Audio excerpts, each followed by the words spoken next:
Aloha, friends. Welcome back. Welcome back. It's Author Joe Holt in the new house, Sans Fireplace, but we're still calling it Fireside Chats. It's a live podcast I do here on D Live with only D Live streamers. And today's guest, in all his luscious, throbbing pink glory, is Drop Dead Zed. What's up, buddy? Hey guys, what's going on there? What's up, Joe? What's cracking? We're doing it. We're doing it, boys. So if we need to prove it, I have a clip from today of Sean Hawk just whining for a minute straight. And I was like, I don't understand, Drop Dead Zed, he's got this thing, he with Sean. I don't understand. And then I went and looked and I was like, oh yeah, I get it. So how did that start? I mean, this is about you, but I got to know. Everybody wants to know. Oh, with Sean? Yeah, I think now because we're gonna say this first, so you can just calm down. Not you, the people listening. We fucking love Sean, all right, but that's not how you tell your friend you love him. So it's funny. Yeah. Well, the relationship, I guess, with Sean started with just throwing shade because when I was doing the daily clip videos, I saw a lot of people giving him shit. And then I saw some funny clips and then the 3 times champ. And then I said, okay, this guy's doing it. He's doing it. He's doing some unique stuff on here. And then we just got to chatting and that was it. I mean, really the dynamic between me and all of my friends, especially, I've known Tidy for a few years now. Nice. And I've got a sticker for that. It's always been giving each other shade, I mean, that's like our thing, like dry humor, sarcasm, and just like, I hate you, but I love you, and that's kind of it. With all my friends, we always give each other shit, but at the end of the day, if you need a liver, well, not my liver, but if you need one of my organs, I'll be there for you, but that'll call you an asshole afterwards. So Absolutely. It's kind of this good natured old school dude ribbing, and there's no malice. It's just, it is what it is. And it's fun. And, and if it does cross the line at times, we can all get sensitive in bad moods. But all in all, I love all those guys. I love Tidy and Sean, who's a newer friend. I don't know. I've known him for maybe not close to a year now or so. So yeah, I'm in the same boat. I met him a year ago when I came to D Live, actually. Yeah. No, that's how I learned how to be friends with people. In the military and growing up in the country and stuff. Like you don't tell your friends. You don't say nice things to their face. Right, because then their head will swell. It's classic dude stuff. It's just classic dude stuff, and that's right. It might not be out there rampant in today's world of being super PC and all that, but it's kind of a release for guys. It's like we need that.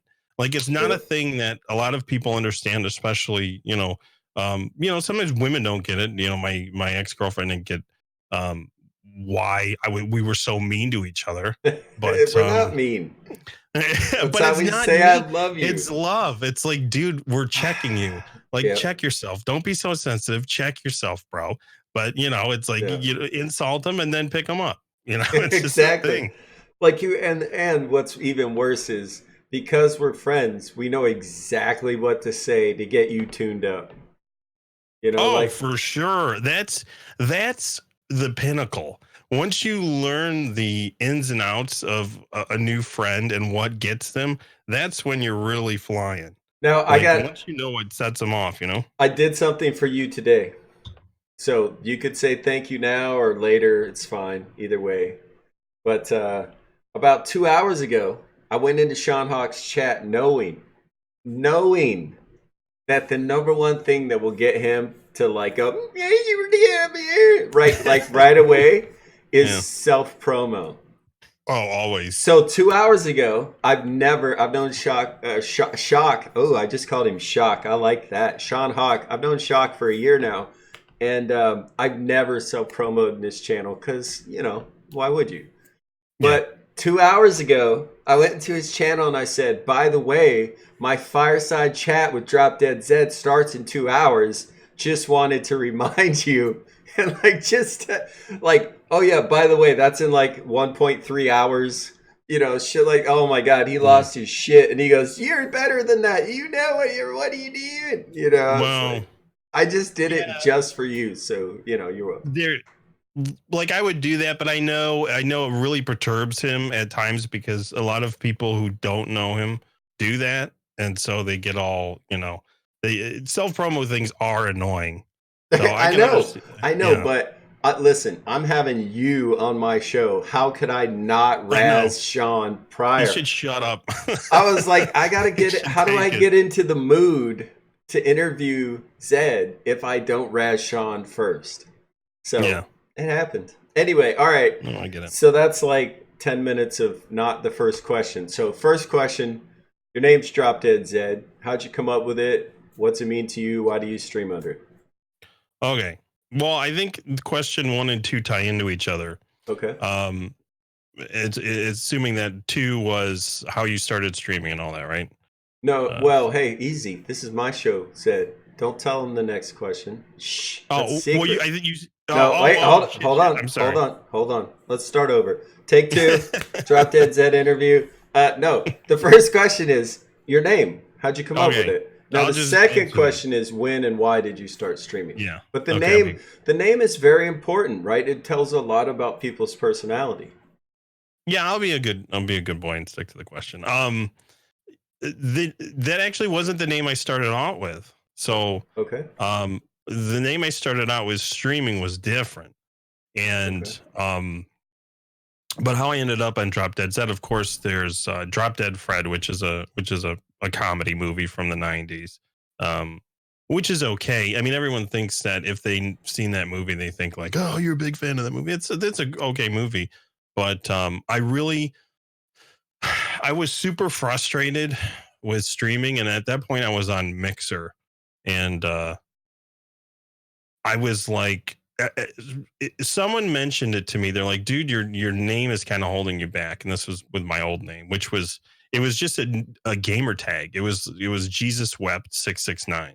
And wait, what? Yeah, it was just Jesus Wept. Jesus Wept, the shortest verse in the Bible. Jesus wept what? 669. 669. So instead of 669, 669. Instead of 666, it was 669. And okay. I mean, that's a strange it was just a gamer name. When you make gamer tags, especially before you stream or even thought about streaming, you just kind of bullshit. My gamer tags before that were all crazy. Oh yeah. Well, sometimes like auto names, Yeah, or like Bacon Master 52480. It's just right, exactly. So I was stuck with that name. It's actually a death metal song from a band called Suffocation, because I'm a huge metalhead and music fan. So that's where I got it from. I didn't get it from the religious point, but I started getting a lot of people asking me about religion and stuff, which sucked because I'm really not very religious. So the name didn't make sense. So I went ahead and just changed it. Within that night, someone mentioned it, and I was like, what can I do? I love zombies. I want to do something zombie-ish. I was like, Dead, Dread, Zed, Dead, and then that was it. I just changed it. I was just like, oh, okay, Drop Dead Zed. Your name's not Zed? No. Son of a bitch! This whole time. Actually, don't even tell me. That's a terrible idea to put in there. I don't even want to know now because you're Zed. You don't want to get doxxed, Yeah. Well, but no, a lot of people. No, I mean that's all I go by. I love being called Zed. It's fine with me. So, yeah, I wouldn't. Well, okay, hold on. Where's my notes? I'm gonna pretend like I'm doing this professionally. All right. So, if you don't mind sharing, what is your first name? And if you do, forget about it. No, I don't want to. I don't want to share it. My close friends know it, but forget about it. Okay, so you're the first guest to refuse that out of 47. No problem. Forget about it. All right. So no, it's I'm paranoid and it's dangerous because some people should know be where paranoid. I live. We're out to get you. We're gonna find you, and you may not be out to get me, but there's people in the Twitterverse who really don't like me. Really, You know, dude, are people really that like? they don't. All right, hold on. Let's get to hating later. Let's answer the questions first, because I feel like both of us need to, vent a Vent. little bit. Dude, you're so pink, it's turning me pink. Look at this. This is like the reflection off of what you're doing. Yeah. I guess I could. No, no, don't do it. Don't change the Okay. thing, big sexy. I I've like got it. smart lighting, bro. I could I like ask. it. I like it. I like Okay. it. All right, so second question, and we were kind of, it's hard to talk about like how you come up with your name without talking about this, but when did you start streaming? And I mean the very first time, if you can remember it, and if you can remember it, why? Right? Like I started streaming because LT Zonda recommended it, and I was like, yeah, but I don't care if anybody knows who I am. And he's like, well, Yeah. that's not what it's about. So for Mhm. you, what was it about? What triggered that? What brought you here or wherever? I'm trying to look up the date actually. Because it coincides with the launch of the PlayStation 4, actually. No So kidding. what was the PlayStation 4 was in November 2013, and whenever they got the Twitch app, which was probably 2014. So early 2014, I would say, is a good guess for me when I started So streaming. that's like 4 or 5 years, 5 years at Yeah, least. I could be like Sean, like it was We're my doing it. 5 year It's my anniversary. birthday. Yeah. Hey, give me lemons, you know. Yeah, But no, I get it. I get it. I heard some it of that was, today. yeah, it coincided with that because I didn't really, I mean, I knew about streaming, but it had no, um, I've always been one who likes single player story games and old school games more than multiplayer, battle royale stuff. So I always kind of pigeonholed streaming as like a multiplayer thing or like a Hmm. contest type thing. So I didn't really know much about it. And then I got a PS4, and then the Twitch app was on there. So I was like, okay, well, I have the camera for it, and it says just go live. I mean, it was real simple to start streaming. So I was like, okay, I'm gonna play. And I remember the first game I played, which was The Last of Us, Hmm. one of my favorite games, and I just hit the live button. And then a person trickled in. Like I think there was one person, and I was like, okay, like, oh, you like zombies? Do you like this? And I was like, oh my god, can I talk about Romero movies and like Tom Savini? And oh my god, can we talk about blood packs and you know uh, all that kind of good stuff? And it just, after that I was hooked. I mean, I was really hooked. I was like, okay, there's got to be more people out there that like this kind of shit. So I ran out and got I already had a good enough computer. So I ran out and got a capture card and all that jazz. And within a week, I bought all my mic and all that stuff. Within a week, I had a decent setup and I was streaming from my PC. And that was that was actually on Twitch. I started on Twitch and then moved to Mixer and now D Live. Wow. So you've been around the block. I mean, Mm-hmm. it's because it's one thing to figure out how to stream, but how to stream on multiple platforms, is that harder, or are they all pretty similar? They're every like the initial go live stuff is similar. Hmm. Um, it's basically you put in the server URL and your key, and you can go live. Right. And each platform kind of has their settings, what bit rate is preferred and all that. But the tricky thing is the alerts. I mean, Hmm. especially back in the day, is getting alerts set up and making your stream kind of stand out and paying attention to chat. Chats work differently. Mixers very well. Twitch is. I mean, they've all evolved now, but Mixer has like animated things that go on chat. It can be very confusing. Um, so that aspect is different. D Live's pretty straightforward, actually. Um, What do you think about the restream bot? Because I'm gonna say I'm asking you that jaded. I don't like it. I don't want all that noise clogging up my chat. I Yeah, But I agree. I think I don't like restreaming. I've tried it. I've done it. I think the best thing to do is to alternate days. So if you want to test a platform out, let's just talk about, let's say if it's Mixer, if I want to try Mixer out, I'll do Mixer Monday and then I'll do D Live on Wednesday and then do Mixer again on Friday. I don't like to I merge like that. chats, you know. Actually, I I've really always like that, and you're the only streamer I've heard say that. They all like all the rest. Why wouldn't I restream? Well, communities are weird. In my community, especially, I have some diehard loyalists that I feel, and I think they feel without telling me, it takes away. So if someone's chatting Mm. from a different platform in the chat, it kind of takes away from them. So I prefer to stay focused on the platform and just tell them that I'll be back in alternate days if they don't want to come visit me on the other platform. Yeah, I mean, I hate to be that guy, but I'm D Live ride or die.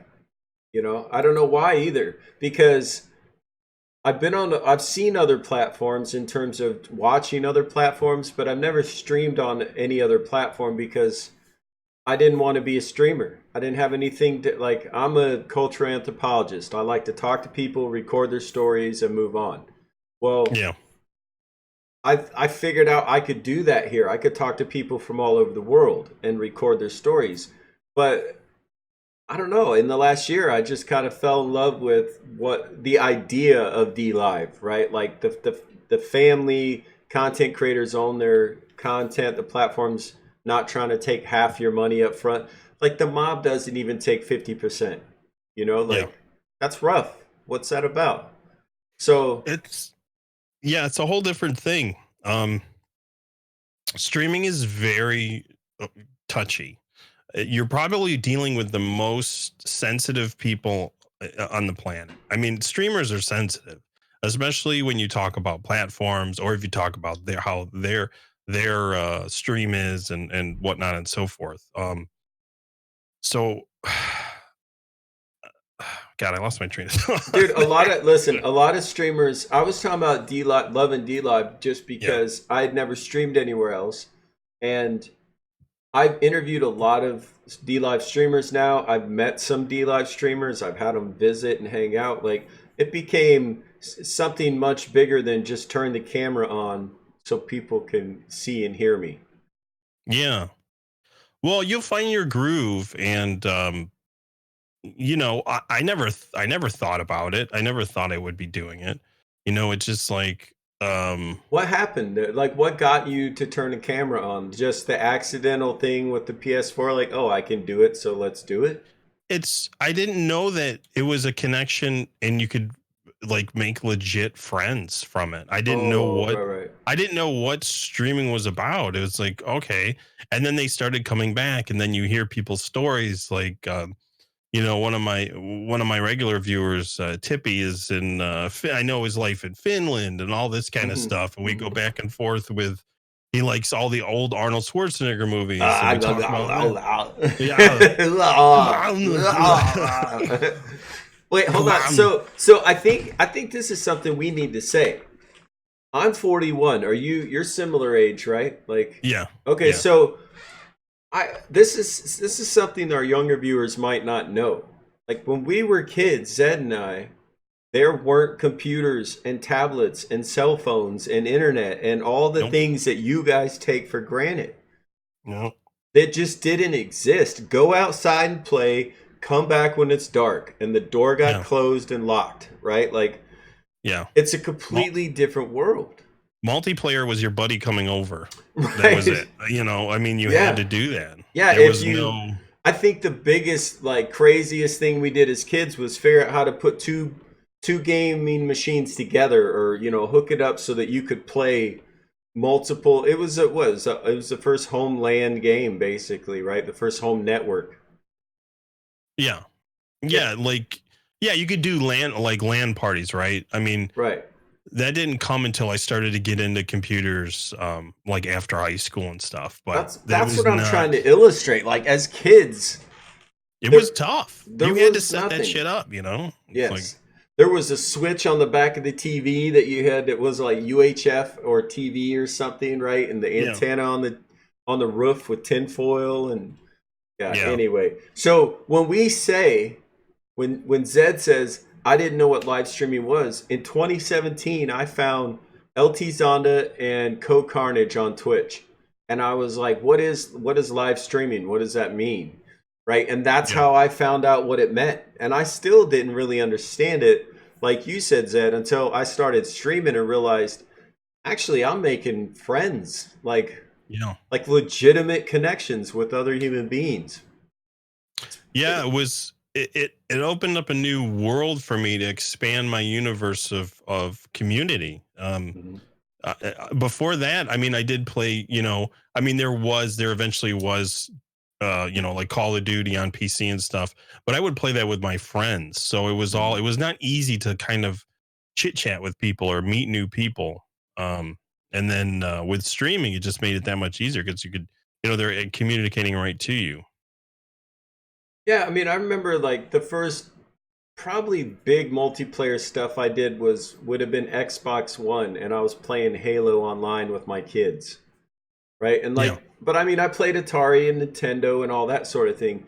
But I remember when it changed for me specifically, which was I was building helicopters for the Marine Corps. I was building I guess desktop computers, people call them, right? And then everything kind of switched to laptops, and I switched to websites and stuff like that. But at the same time, I built myself a gaming computer and played Call of Duty on the computer, right? Multiplayer Call of Duty, Yeah. and it was the first time I could really type and chat and like I could mod the game, right? That you could change a bomb to a chicken and Yeah. right Yeah. and change the outfits and stuff. And I really thought gaming was gonna go that way, right? Like here's the game and now do whatever you want with it. But it doesn't like that didn't seem to happen. I mean, that was 15, 20 years ago. It's still I think it's called hacking, right? Like when you're trying to mod games, the developers get pretty upset about that. Yeah, it's actually that's terrible that that happened because some of the greatest stuff comes from the minds of community members. Like Right. I was playing yesterday, I was playing the original Doom Mm. for PC, but heavily modded called it's a mod called Brutal Doom, which overhauls the whole game, and it was done by just a person, and it turns it into a completely different experience. And there's mods for that game where you can turn it into aliens, like you can be Sigourney Weaver, and go through that thing using the Doom engine. It's great. And there was stuff like that for Quake and all those older Mhm. first person shooters, but now they lock games down so bad, it kills the longevity of them. It you can't no okay, so no community members can make stuff for it. So, okay, your game's gonna die, fizzle out. These AAA games fizzle out so fast, it's incredible. It's crazy.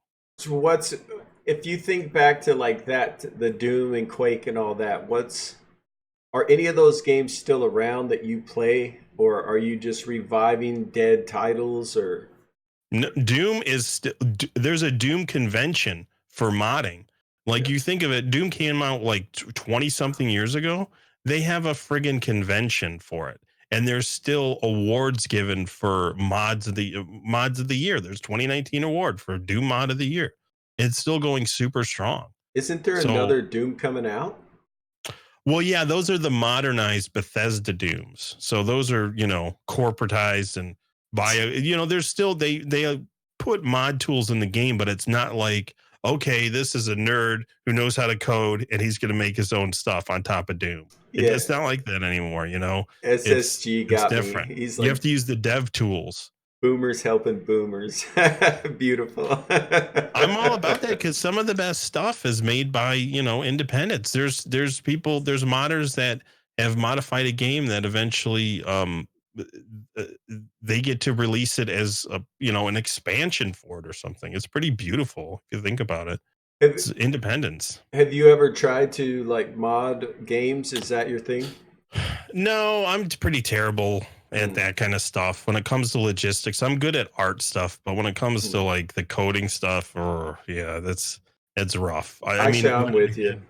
Yeah, when it had map editors, I took, I tried to mod some stuff for Quake and all that stuff, but or Unreal Tournament, I think had some map editing stuff, but yeah, I'm pretty terrible when it comes to technical. I have such a hard time with that I have trouble installing mods that other people build. You know, like on it, just this is how you install it. Nah, nope. Unless I can click install and it auto plugs in, I'm not doing it. Yeah.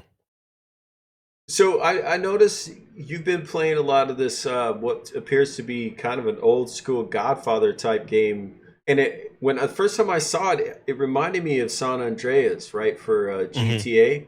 Yeah. Is it? I mean, like, what is that from the same time frame? I think The Godfather was 2004 or 6, something like that. That's what it it's was called, The Godfather. Godfather, yeah, the guy, and it's totally based on the movies, and they have a Godfather too.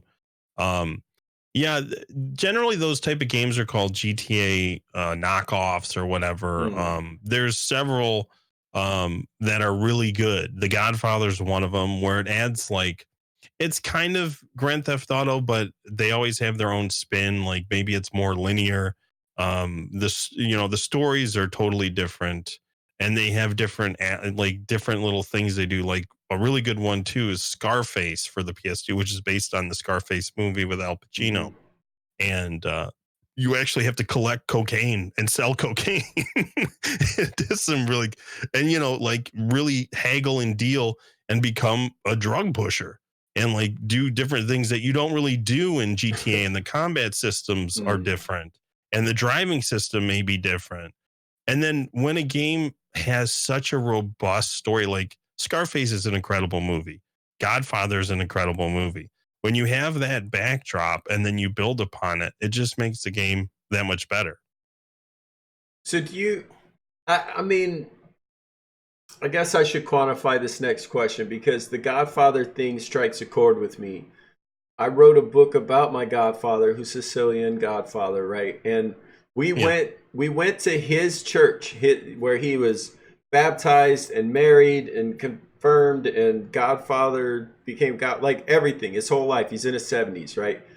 And he kind of unofficially became my godfather because he went to school with my grandfather, and basically my grandpa asked him to, right? But it was never done as a church thing.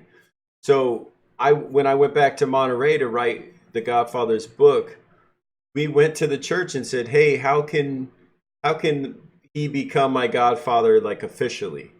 And they basically said, "Well, you'd have to become Catholic, right? Join the church."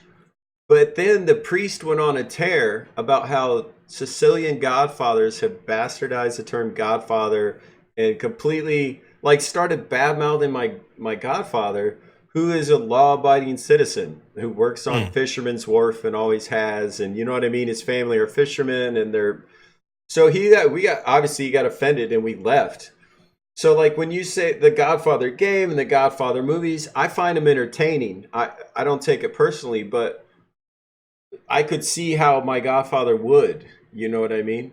So do you find like I'm not going to presume, but are you Italian? No, I'm half Polish, and then I'm Russian and Austrian. All right, well, just tell people you're Italian. You totally look it. No, well, so I'm just asking. Like, it seems to be. It's very like. I don't want to say racist because it's like stereotypical racist towards Italians, Sicilians, and Italians. Like, like don't worry about it. It's not that big a deal. Yeah, the A's and the O's, and then the hands and the the give me the mastachol and all, the calzone. It's, I get it. I don't see, since I didn't grow up with that. I think what gets me is something totally different from those games.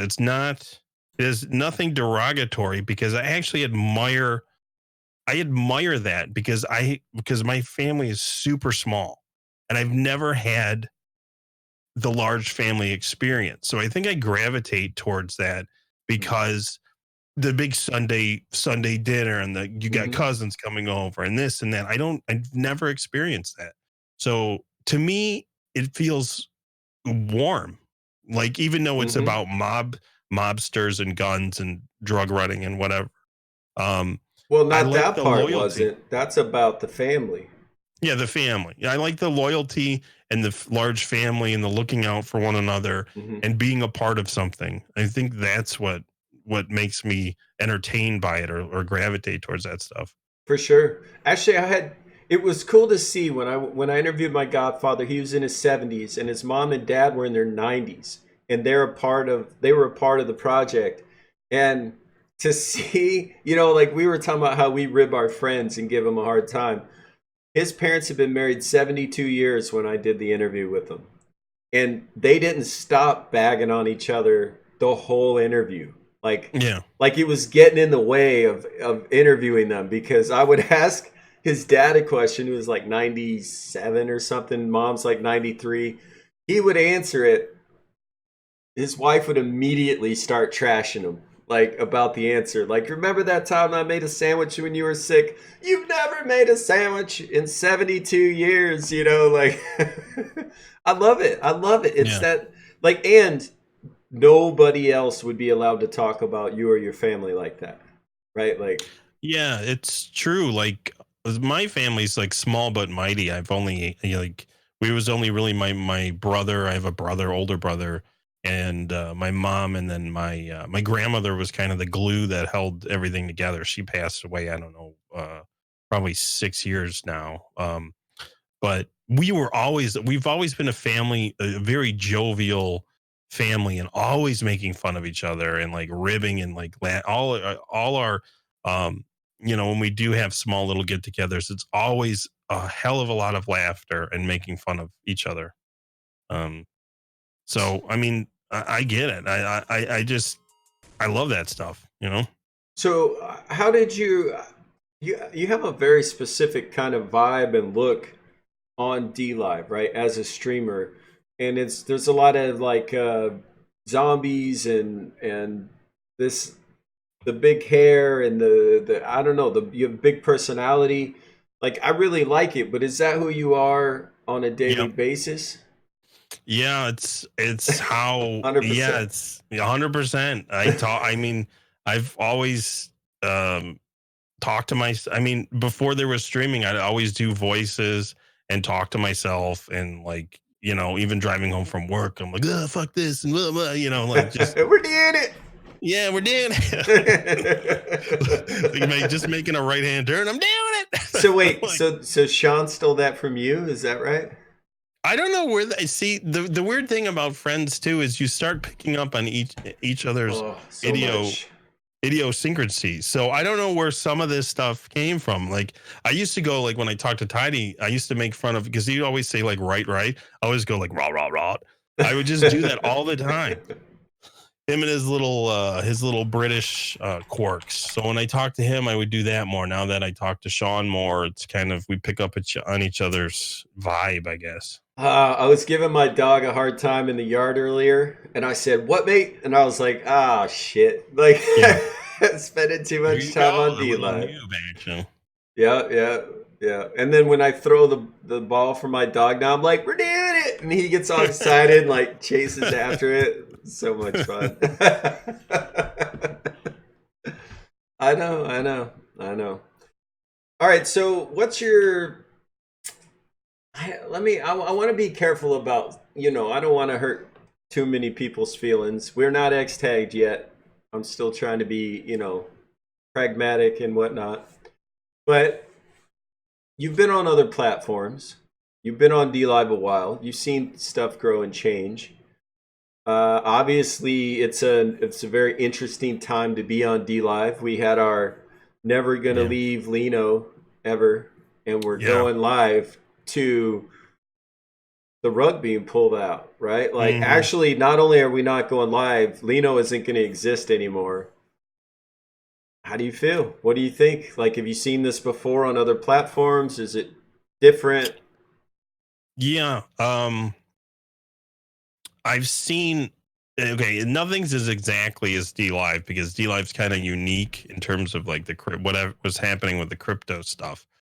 But a prime example of what's happening from when you have a little platform to a larger one is like when Mixer wasn't Mixer when it started. Mixer was a platform called Beam, Mm-hmm. and Beam was a small, a small startup. It was a streaming service, very much so like how D Live was.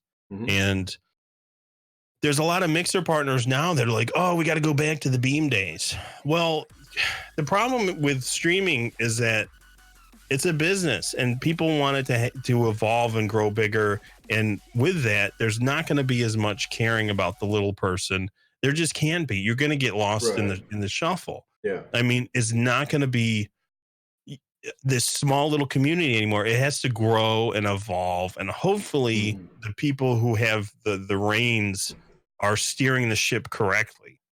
Now, there's some things that have happened with D Live. It's a startup, I mean, startups are hard. They're not only dealing with the streaming side, but now this crypto side. So there's like two different businesses. Um, Mistakes were made, obviously. I mean, my main gripe with everything is that the communication is very poor, and it has been.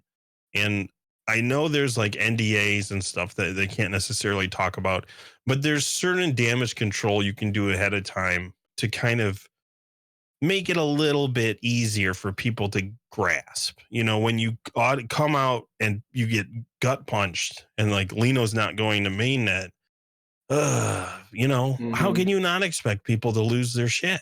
It's just, Actually, it's going to happen. that was 100% literally my only problem with this whole thing was you can't tell us we're going to mainnet and then say nothing until the last day that you possibly can, and then tell us, sorry, it's worse than that.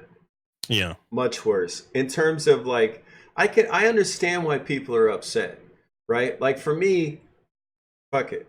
I'm autistic. I don't care. You know what I mean? I don't care what you call the blockchain. I don't care what you call the token. I don't care if there's even crypto attached to it. I get to turn on my camera and live stream every day. It's free. Yeah. I'm happy, right? I'm doing what I want to do with the platform. That's why I like DLive. I can use it other than paying for my internet, right? And having the hardware and stuff. Like it's free. DLive doesn't cost me money to use. Yeah, I think it's a controversial viewpoint to have, but I have the same viewpoint. I don't really care about crypto. I've never cared about crypto. I've kind of dabbled in it, but DLive it's not really about crypto for me. I mean, well, they don't have a good track record. They were on Steam It, they were on Lino, they're on Lemons, but that's not crypto. Lino didn't work. Now they're going to a new one. I get it. Right? Yeah. Like if you were a crypto guy, you'd be pissed right now. Yeah. Or you would be at least offended, right? Now, here's me not knowing anything about crypto. We're going to go from Lino, which is a token and worth nothing, and we're going to be given cryptocurrency for it. That seems like a really good thing. Right? Or being able to cash out. Right, whatever. But we're going to get value for something that's worth nothing. That's like a stand-up move. You know what I mean? The promise, I have no problems with what happens if they honor that promise of that the amount of Lino you have is safe, and if you want to if you cash it out for the amount that's whatever that 0.012 cents or whatever it's worth, that's fine for me. I mean, I have a lot of Lino staked. I have over 50K. Dude, I have 182,000 Lino. Well, that's more stake. And you know what? Like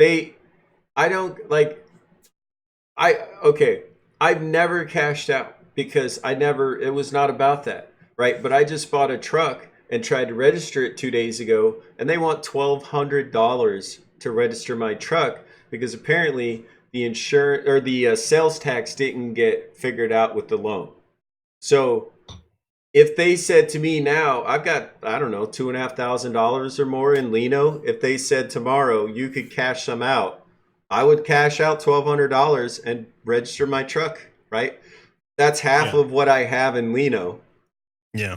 Then I would and this is something Luke taught me, or LT Zonda, right? Like, if he had 1 million Lino locked in, and he said, yeah, but we don't know what's going to happen. So he took half of it out and did adult things with that money, right? And Yeah. then the other half he let ride. So I'm going, okay, if they let us cash out, I'll cash out half. I'll do adult stuff, right? Pay my bills, and I'll let the other half ride. And who knows? Maybe it all works out in the end. Maybe we just lose a little less money. I don't know. I don't care. I don't care.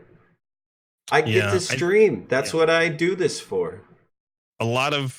I think a lot of people were pissed off because they thought it was going to evolve into something that they could possibly, benefit It from is. hugely It is, financially. though. It is. We're going from being worth a penny each, right? 0.012 to being worth 0.0000 something 12. I don't know. It's a lot less, right? The new, Yeah, it's less. it's way less. There's add more zeros, right? Yeah, So there's add more zero. zeros. I mean, who cares, right? So if you looking at like, I have the propensity to make more money. Okay, fine. If Lino had gone to mainnet, you'd lose 70, 80% of value. It didn't. Now you're going to get 100% value that you can lock in like it dropped 80%, right? Because Yeah. it's going to go from a penny to worth fractions less, but you're getting full value. You get to reinvest. You've literally added multiple decimals to your multiplier. You have an even greater chance at a much larger game than you did before, because before you had nothing. Lino was not a cryptocurrency. Now, Yeah. I think this is important to say though. I asked my buddy Noob about that. Well, you know Noob, right? Yeah, sure.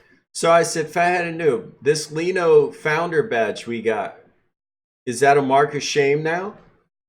And he said, no, I don't think so at all. It was impressive what we did. We took a new blockchain, made it #1 in the world, the most successful blockchain, the most used blockchain in the world in a year. Yeah, it didn't work out, but what we did was impressive. And he feels like we should be proud of what we accomplished. And don't look at it as a negative thing. Yeah.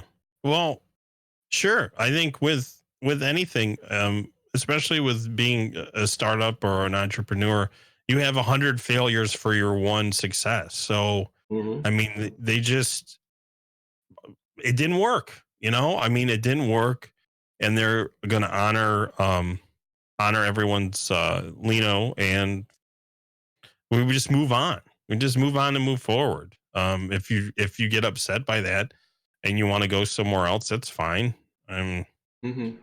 it's still a viable. I mean, like I tell people who get so upset, I've never had more viewership, more growth, or made I mean, not a lot of money, but a decent amount of money to cash out than I have on D Live. Mm. I never did that on Twitch or Mixer. So I mean, you know, When did you come to D Live? I was on here when it was Steam It. Shit. So Yeah, since I the was beginning, OG. basically. Yeah, Yeah, yeah. yeah, because Tidy got in real early, and at that point we co-streamed on Mixer together every Friday. I mean, Tidy and a couple other friends, we would play like PUBG. Um, and he started getting into it. I'm like, stop bugging me with this fucking silly site. What is this? It was awful. It was terrible. Like there were all these like bots and stuff that were like talking about like doing crypto things. This like weird shit was going on D Live when it was on Steam. And it was I didn't get it. And I'm like, dude, you're wanting me to come here. It's like weird. I don't get it. And then it started evolving, and then it really evolved, when it went to the new look and Mhm. got on the Lino, got out of Steam It. And then I'm like, So oh, so okay. wait, hold on. Let's talk. I would like to talk about each of these steps because I've seen Lino basically the whole time, right? And what's happened since. But I wasn't privy to the Steam It thing. So I Yeah. showed up on D Live right after the switch, and there was still plenty of people felt jaded because, hey, that was on Steam It and now it's not, and I'm a Steam It guy and my feelings are hurt now, right? And now it's Lino, but Yeah. it's not Lino anymore. My feelings are hurt. And there's a new one now, right? You're in the best position to explain why that doesn't matter in terms of D Live as a streaming platform. I mean, I wasn't very concerned about the Steam It stuff because, yeah, sure, that was getting tips, but like, there was, if you think D Live is slow now with traffic, you should have seen it in the Steam It days. I mean, it was rough. I mean, there wasn't a whole lot of viewership. It was almost like a beta test, really. I mean, there was no real, I mean, Tidy Labs really didn't exist. There was no real Right. alerts for anything. You just had these weird, like, I don't know what they were called, but they were these weird chat messages from like validator bots so your messages would be from real people, but then have these bots in there saying they donated whatever. It's just really strange. And D Live became 100,000% better going to this new interface and then going to the Lino network. It was not cool on Steam. I didn't like it. It was gross. It was not. It had no features, no like alerts. So why were people's feelings getting hurt when it got switched from Steam It to Lino? Maybe just hardcore Steam It guys. I don't know. I mean, we're talking probably about just the crypto people, not streamers, and that's a huge divide on the site. You know, it's like, are you crypto dude, or are you a streamer dude?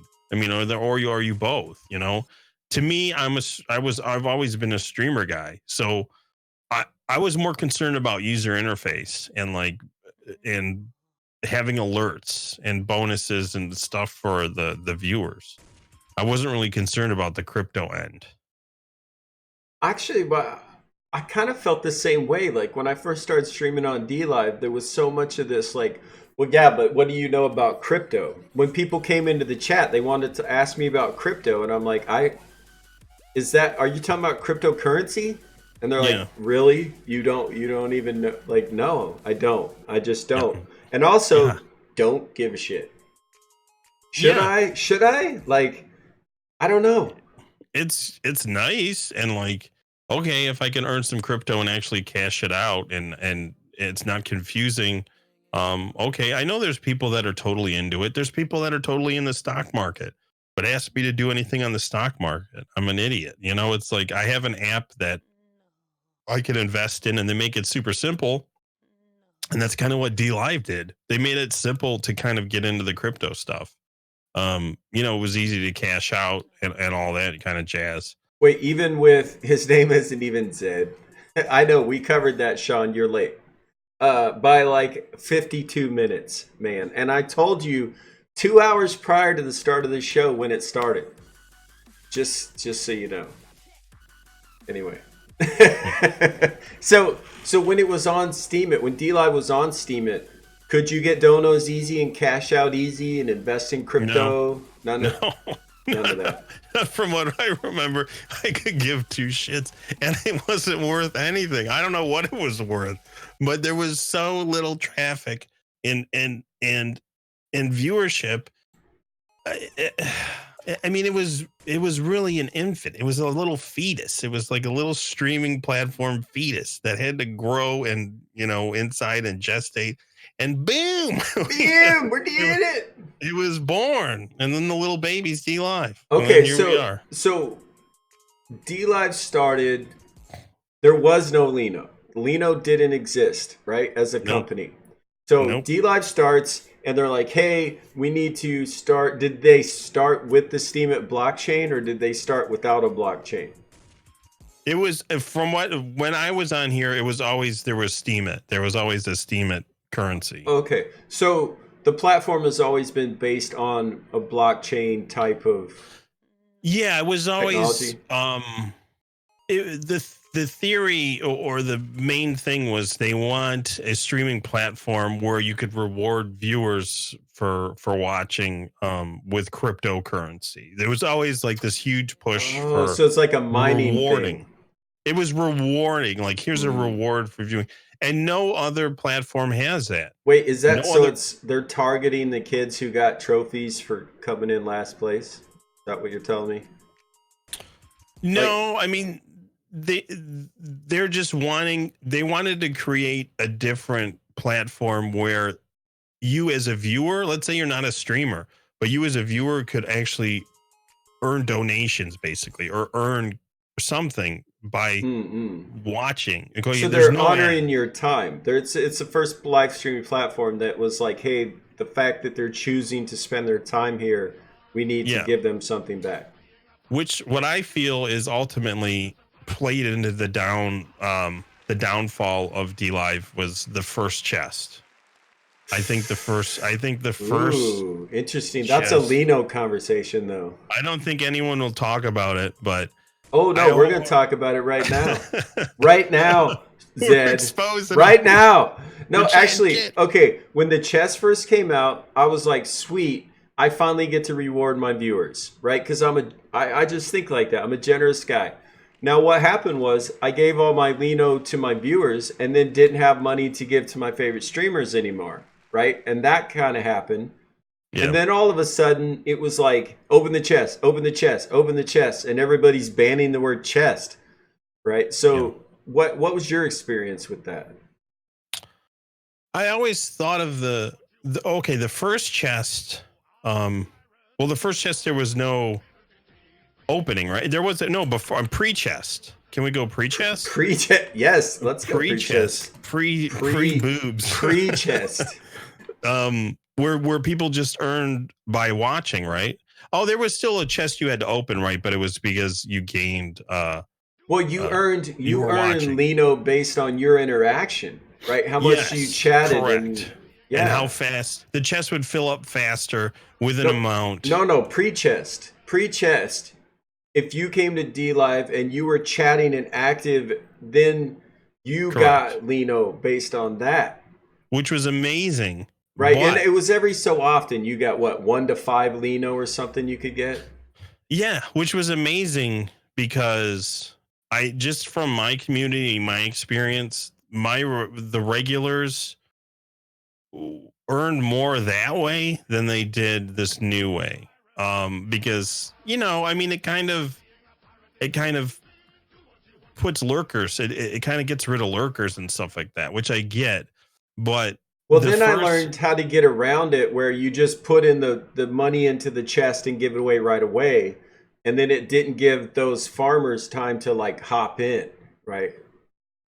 Yeah. Well, it all got ruined by the farmers. That was the downfall of it, and it was too expensive. I'm sure it was incredibly expensive to maintain. So I think that ushered in the problems with Lino, and the problems, like, obviously there was money problems. Like, so where did the money problems come from? Well, all this chest milking that happened, I'm sure Wait, hold on. Really, if you're going to say chest milking, I'm going to have to X tag. The cat has nipples. Can you milk me, Zed? Sorry, I don't know where that came from. Sorry, chest milking. Carry on. And, so that was obviously wasn't sustainable. So they changed the chest system to this system where you, the streamer, can add to it or whatever. It's a terrible idea. Let's just say it. Via donations. Let's just say it's a terrible idea, Zed. You know it is. The only thing that I think about the chest is that I just think of the chest as like a giveaway. So you can do giveaways on any stream. Like on Mixer, I did giveaways. And you do them with bots, right? I would have like a key code to maybe a $20 game. And I would do the giveaway and someone would win it. I just think of the chest as that. I only open it once. Streamer though, right? That's not a platform thing. Yeah, that's a streamer utilizing a tool. Right. And that's what the chest is. The chest is a tool. The chest gets abused like any tool because there's tools out there that fucking abuse it. You heard it here, folks. Don't abuse your tool. Yeah, don't play with it too much. You'll go blind. Milk your chest, but don't abuse your tool. There you go. So I mean, all right. I don't So hate should the they new squash chest, it? but a lot of people don't like it. Okay. Well, so it's different. What is different about it that you like now? Well, I don't really like it any better than I did before. I mean, right now it's just a giveaway thing. I mean, it's really, you just think about it, you're just giving away. I mean, it does accumulate, but for me, for a you know, I mean, I guess I'm a small to medium sized streamer. It doesn't accumulate so fast. So I'll add 50, lemons to it and then give it away. And then normally like my regulars will get it and then whatever. They'll do whatever they want for. Oh, that's a big chest. I'll add 500. No, now hold on. I only did that to make a point. Just to be silly, first of all, but you said 50, so I added 500. There was a time when some streamers would add literally hundreds of dollars worth of lino to those chests and bait people for days at a time just to keep their viewer count higher, right? It's abuse. I mean, okay, so that I was going to say, how do you feel about that? It's a workaround. I mean, I don't think you should be reprimanded because the platform allowed that to happen. Well, to be fair, I think it was designed in that fashion. And then they just realized you'll never get a straight answer for that though. I mean, that's the thing. All right, so I want to talk about something that hurt my feelings, and maybe I've been really excited to ask you this literally one question. I mean, I'm enjoying the whole interview, but because this is more about me, my perception of D Live and what happened on D Live, and like the one thing that still bugs the shit out of me when they brought Felix over from YouTube to D Live, right? PewDiePie. PewDiePie, yep. I didn't know who he was. Never seen him before. Didn't really give a shit. Like, okay, they're paying somebody to come over, great. Well, it brought a ton of unnecessary people in the chat who weren't there to try to help or join the D-Live family. They just make noise and talk about what pills they take or whatever. And then that individual he's not around. He didn't produce quality content. He didn't seem to appreciate the D-Live family or try to become a part of it. It was like, hey, I'm awesome. Tell me I am. Okay, I'm done now. And I was like, that shit pissed me off because I got to know the people on D-Live and I got to care about the people on D-Live. And that we weren't asked about that, right? Oh, it's decentralized. You guys get all the decisions. By the way, we're going to spend all this money, bring this guy in. Like, I don't know. Yeah. That upset me. How did you, as you saw even from Steam on and previous platforms, when they brought him in, was that a good move? What do you think? Okay, I think it added a huge amount of brand recognition for someone as big as PewDiePie to recognize the platform and be willing to stream here was an amazing thing to do an initial boost, a brand boost, right? I get why they did it. That part made a lot of sense to me. They should have cut that. They should have had a fucking a really short contract and cut it off and then brought in like 10 medium-sized streamers with communities that'll come over with communities that actually watch streams. PewDiePie's audience don't really watch streams. They're YouTube people. They want to watch YouTube videos. And PewDiePie, so it's a different audience. He streams so irregularly that we don't need that. Great that he came on here and he supported us and there was brand recognition, but we need medium-sized streamers with communities, a couple hundred, a couple hundred avid viewers that totally just love streamers and will go from stream to stream and just watch gameplay. That would do wonders for this site right now. Absolutely, 100%. But I don't know what they're doing. Okay, Like there's no, we're is there doing no, it. there's no money anymore. We don't have a plan. Let's We don't go. have We're a done. plan. We don't have a plan, but we're doing it. No, We're done. We're not doing it. we're done doing it. No, I actually I can articulate why that move with PewDiePie upset me so much. Because prior to him showing up, I had already started this show, Fireside Chats. And literally every single show we said, literally every show, grow your channel organically. Take the time, meet the people one at a time, grow it slow. That's the only way it'll be sustainable. It's the only way it's going to work long term. And then D Live was like, yeah, but we're not going to do that. We're going to pay this guy, bring in the largest audience. Even if it's not targeted traffic, we're just going to increase the traffic. That's what upset me about it. Yeah. Well, that's short-sightedness. I mean, that's nothing but wanting a quick injection. You do realize I was staff for a while. So, I mean, I wasn't going to bring it up. But feel free. Feel free. I don't throw my viewers on. No, this show is about you as a streamer. But I would be tickled to death if you would talk about your experience as staff and why you're not now. I have a big mouth, and come on, Ted. And I tend not to hold things back, whether it's on my streams or on Twitter. And it's not to inflame, and it's not to cause controversy. It's just my feelings. And I shouted about what I just told you about, PewDiePie being short-sighted. We need to get didn't know medium. That. I shouted that from the rafters, and so did other staff members. Oh, it was not. Wait, hold on. So you said that as staff? Yeah. Oh, I could see that being. I got in trouble. Well. I mean, I wasn't the greatest. No, that's not smart. I mean, I get it because I felt exactly the same way. Actually, you know what, Zed? You just made me feel a lot better, buddy, because it really felt like, as a streamer who didn't understand the streaming or crypto or D-Live, right? I'm a new guy, just been on platform a few months. It felt very insincere and like they were stepping on the little people who had been here the whole time, building D-Live and creating this nice, organic, tight-knit family, and then throwing everybody else on top of it, just hoping somehow oil and water would mix.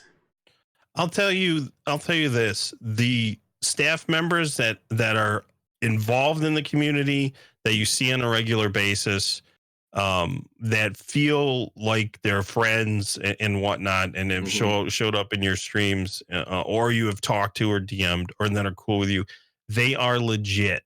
They're all legit, because I've been in calls. I've been part of that staff group, and we've all had the same ideas. I mean, it's just common sense. This kind of stuff is common sense. With zero power to do anything about it, but we certainly screamed a lot of this stuff from the rafters, So is a Guardian, now I know I'm jumping around a bit here, Guardian's a volunteer position on D-Live, where staff is obviously paid position. Do you feel like you're even saying as staff you didn't have enough permissions or authority on the platform? Do you think Guardians felt the same way or feel the same way? Well, Guardian is a more specific job. Guardian is it's very unique and very cool. And I started as a Guardian. I mean, I was one of the first. I was in the group of first 5 or 8 Guardians. New was the first. He made sure to point that out. Well, yeah, he was, but I was one of the noobs, like one of the first groups that got tossed in there. Right. Also, wasn't going to mention that, but I'm glad you did. It's different. I mean, Guardian's a different thing. Guardian's basically, it's not really a global mod. It's just a community person that's there to greet and meet and answer questions and report and basically Guardians are just answering the staff. They're like a go-between, but they answer a lot of questions themselves. They're not really able to, like, let's say if you had a problem on the site or a fix, that's going to go to a staff or a developer. A Guardian's not for that, but my favorite thing as a Guardian, and what I was the best at, was there's a tool where you see a brand new streamer, boom, first time on D Live, comes up, pops up, goes the name and a link, and I would directly go in there and greet them, send them valuable links, maybe toss them some Lino, and chat with them for however long, and then move. That's how I met a lot of people on here. Actually, I remember that, and that's kind of really what impressed me right away when I first started streaming on D Live was there was staff and guardians in my chat the very first time, and especially at the very beginning when I just started streaming, didn't know what I was doing, didn't know what D Live was, and I had never seen that before. Like the staff be that involved, even like who am I? You know what I mean? That's kind of how I felt. I'm a nobody. I don't know how to stream. There's no audience. And the staff was still like, hey, you know, if you need help, let us know. Jump, you know. And I thought, yeah, that was there's awesome. a protocol. There's a protocol to follow, and the reason why it was really good for me because I was terrible at networking. So I was really bad at that. But Tidy's like, dude, just be a guardian. He's like, you're friendly, you're goofy, you can be, you know, you can be personable, but you just need to push. So go, and when a new streamer comes online, go and visit them. All right. So actually, I'm a little confused because you know I'm on the D Live love train, right? And originally you were like, I don't think I want to be on the show because I'm not trying to, you know, be on D Live's peen. And I was like, I mean, okay, I get that, but now I don't. Why not? You Steam, after Steam, Lino, Lemons, the new thing. Like you've been here the whole time. How could you not be like I'm not a horn tooter. I don't toot my own horn too much, and I'm very introverted. I don't know. Okay, I mean, I'm not an extrovert, and nor did I understand what your chats were really, you know, about. It's not. It was in a situation because the problem is that I'm blatantly honest, and so whatever I think is going to come out, and I don't want like, you know, if I said something against Pewds or something, maybe, you know, I don't know, maybe it would backfire. And well, just to be clear, we're just stating our personal opinion on this show. Right? But in this, we're allowed to have it. It's tough to find people that'll actually have you know, discourse with you without getting offended or without saying, oh, you're just a company. I got called a, you know, company guy on Twitter and stuff just because I didn't like the fact that people are complaining about losing their badges. Actually, you know? I saw some of your tweets and I thought, well, I mean, in what world do you get rewarded and also not complete the task? Like that's, and then I thought, oh shit, these are the people that were getting trophies that didn't win the game.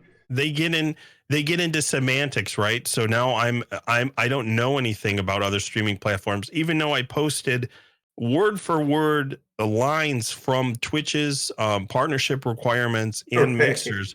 There's still requirements. There's requirements. Even though they might not have forced it on every person, because I said it's the standard. Okay, it's not this. Maybe it's not the standard. Maybe it's willy nilly. Can I say willy nilly instead of standard? Like, what the fuck? You're retarded. It's just stupid. It's like, dude, you have to, if you get a badge and you leave the platform and you change all your social media to another platform, do you not expect to lose your badge? I mean, exactly. You're not. And what do you even care anymore? Why are you in Discord and on social media it's talking bad about the platform you left or the platform that took your badge away? This is something I've been saying the last few days on my streams, which is if you want to be successful, be blindly optimistic. Pick a thing, do it 100%, right? So if you're convinced that D Live is not your thing anymore, I don't want to see you on D Live with the title "Moving to Twitch in 3 days. Come say goodbye." Like, just get the fuck out. Like that's just how I feel. I think I'm somewhere in the middle. I think I feel for people that are hurt by what's going on, but I also don't think it's right. Like being involved. Okay, this goes from being staff too, involved in some of the things where people were reprimanded, where people who were suspended, and all of that. they leave and then they come back in a week when they get their badge back, and all they do is sit on the platform and just talk bad about it. It's like, who are you? What are you trying to do? Don't you have friends on this platform? Right. Like, are you trying to hurt them? Why do you want the platform to die? Isn't that offensive to everybody that you still like on this on D Live? I don't get it. Well, look, I don't have any ill will towards anybody. I don't have loyalty to live streaming. I don't even, still don't know what it is, right? To be honest with you, it still feels weird. But Yeah. that's not why I'm here. I'm literally trying to help people and share information. And I've made this incredible group of friends over the last year. And that's my people, right? And you'll understand this. Like, don't talk shit about my friends or family. That's the number one way to get me upset. That's it. Yeah. And it's really the only way. And it comes down to respect. Be respectful. And so, like, people that I very much respect on this platform have recently started bad mouthing the platform on stream. Like, what are you doing? Yeah. I don't know. It just feels. I get it. I mean, I get venting. I get venting. I vented. I mean, someone will bring it up, and they brought it up in the Twitter that I left the platform for a month after I lost my staff position. You But could I say didn't you lose. quit. You could say you quit. I don't mind. No, I didn't quit. I know I you got didn't quit, but I'm saying you could say you did. no. I mean, it really there's no harm, no foul. It's now I understand more because they are obviously they are in a financial a little pickle per Mhm. se. I mean, that's obvious to us all. Um, and you know, I was a luxury. If you can move that position somewhere internal for someone to do for clips, they weren't as good. I mean, they definitely didn't take as much time, and they're not every day like I used to do them. Mm. But you know, they still did them, and that's fine. And I understand that, but it was like the thing that got me was there was no notice. That's what pissed me off Mm. because that little amount of money I used to help out my mom, who's disabled, and she really needs help right now, or their medical and all that kind of stuff. She's on Social Security, which she gets nothing from. So I was like, I was just helping her out with bills. And then when you get an income taken away from you like that, it pisses you off. And I was Mm. pissed. And I tweeted about the situation. I didn't badmouth D Live, but I shot everyone straight and told them what happened. And then someone said, "Oh, you're wishy-washy." Then you came back. The only fucking reason I came back is because I trust Tidy like a brother.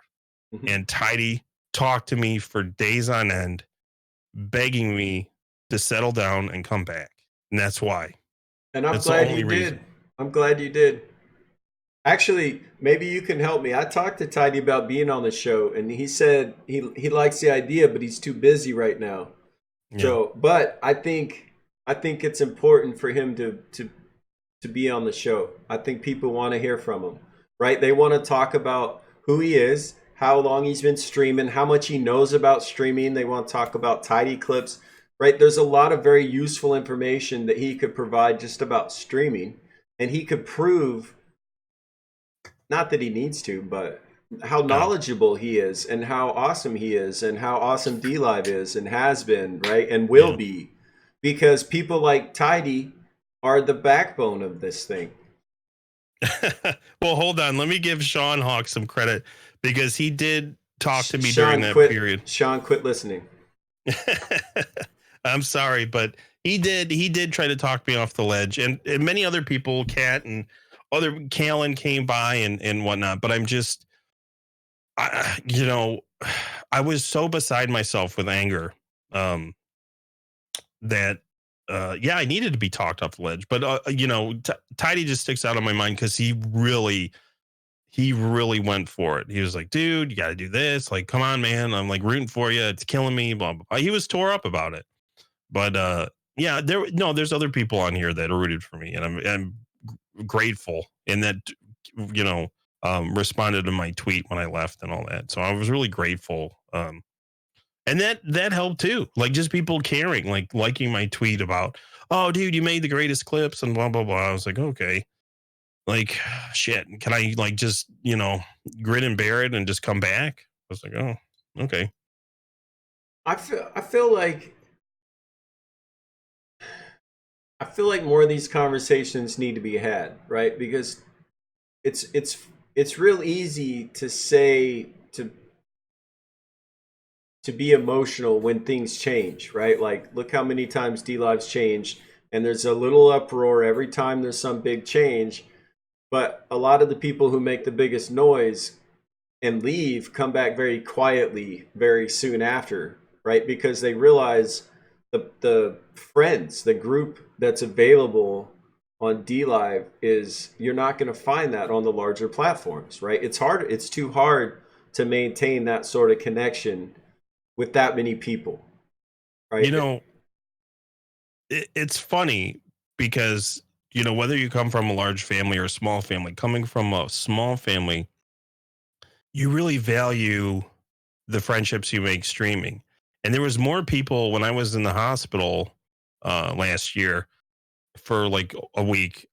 There was more people that reached out to me via Discord that was for my stream than any family member I have. Hmm. So it's like you make real relationships with people that will last for a long time. You know, and platform to platform, it doesn't matter. I still talk to people that are on Mixer and stuff, and I mean, there's no having just platform loyalty is one thing, but there's still people and there's still your friends, and they choose one thing over the other for whatever reason. Maybe they just want to stick with, Mixer or Twitch and not come to deal. So what? You still talk to them, and that's why Discord's great, and they'll pop in your streams and whatever. Mm-hmm. Yeah, and I get it what chat's saying, they just want more transparency. I mean, that makes sense, right? Like, that's my one complaint. And it comes down to my only pet peeve in life, which is respect, right? Like, don't take my money, tell me everything's going to be all right. And the very last day possible, tell me, oh shit, it's not all right, but we're going to work it out. It's hard to have the trust, right? And Yeah. I get why some people are upset. But if you look at it from like a very non-emotional standpoint, what happened was Lino didn't work, right? So your money invested in Lino could be completely lost, which you should assume when you make an investment. Yeah. But instead, they're working out this business plan to A, keep D Live alive, to A or B, make it grow, and also to trade your Lino token for an actual known value cryptocurrency already on a market. If you think about it like that, that's all good news. That's 100% good news. Never invest more than you're willing to lose. So yeah, that's why I have my amount locked in or whatever, because that was the amount that I'm like, okay, if it all goes pear shape and they just shut it down, I'm okay with losing that. Mm-hmm. Well, and like I just kept investing a little more, little more, little more, and all of a sudden I was like, well, shit, I've got thousands of dollars tied up in this thing.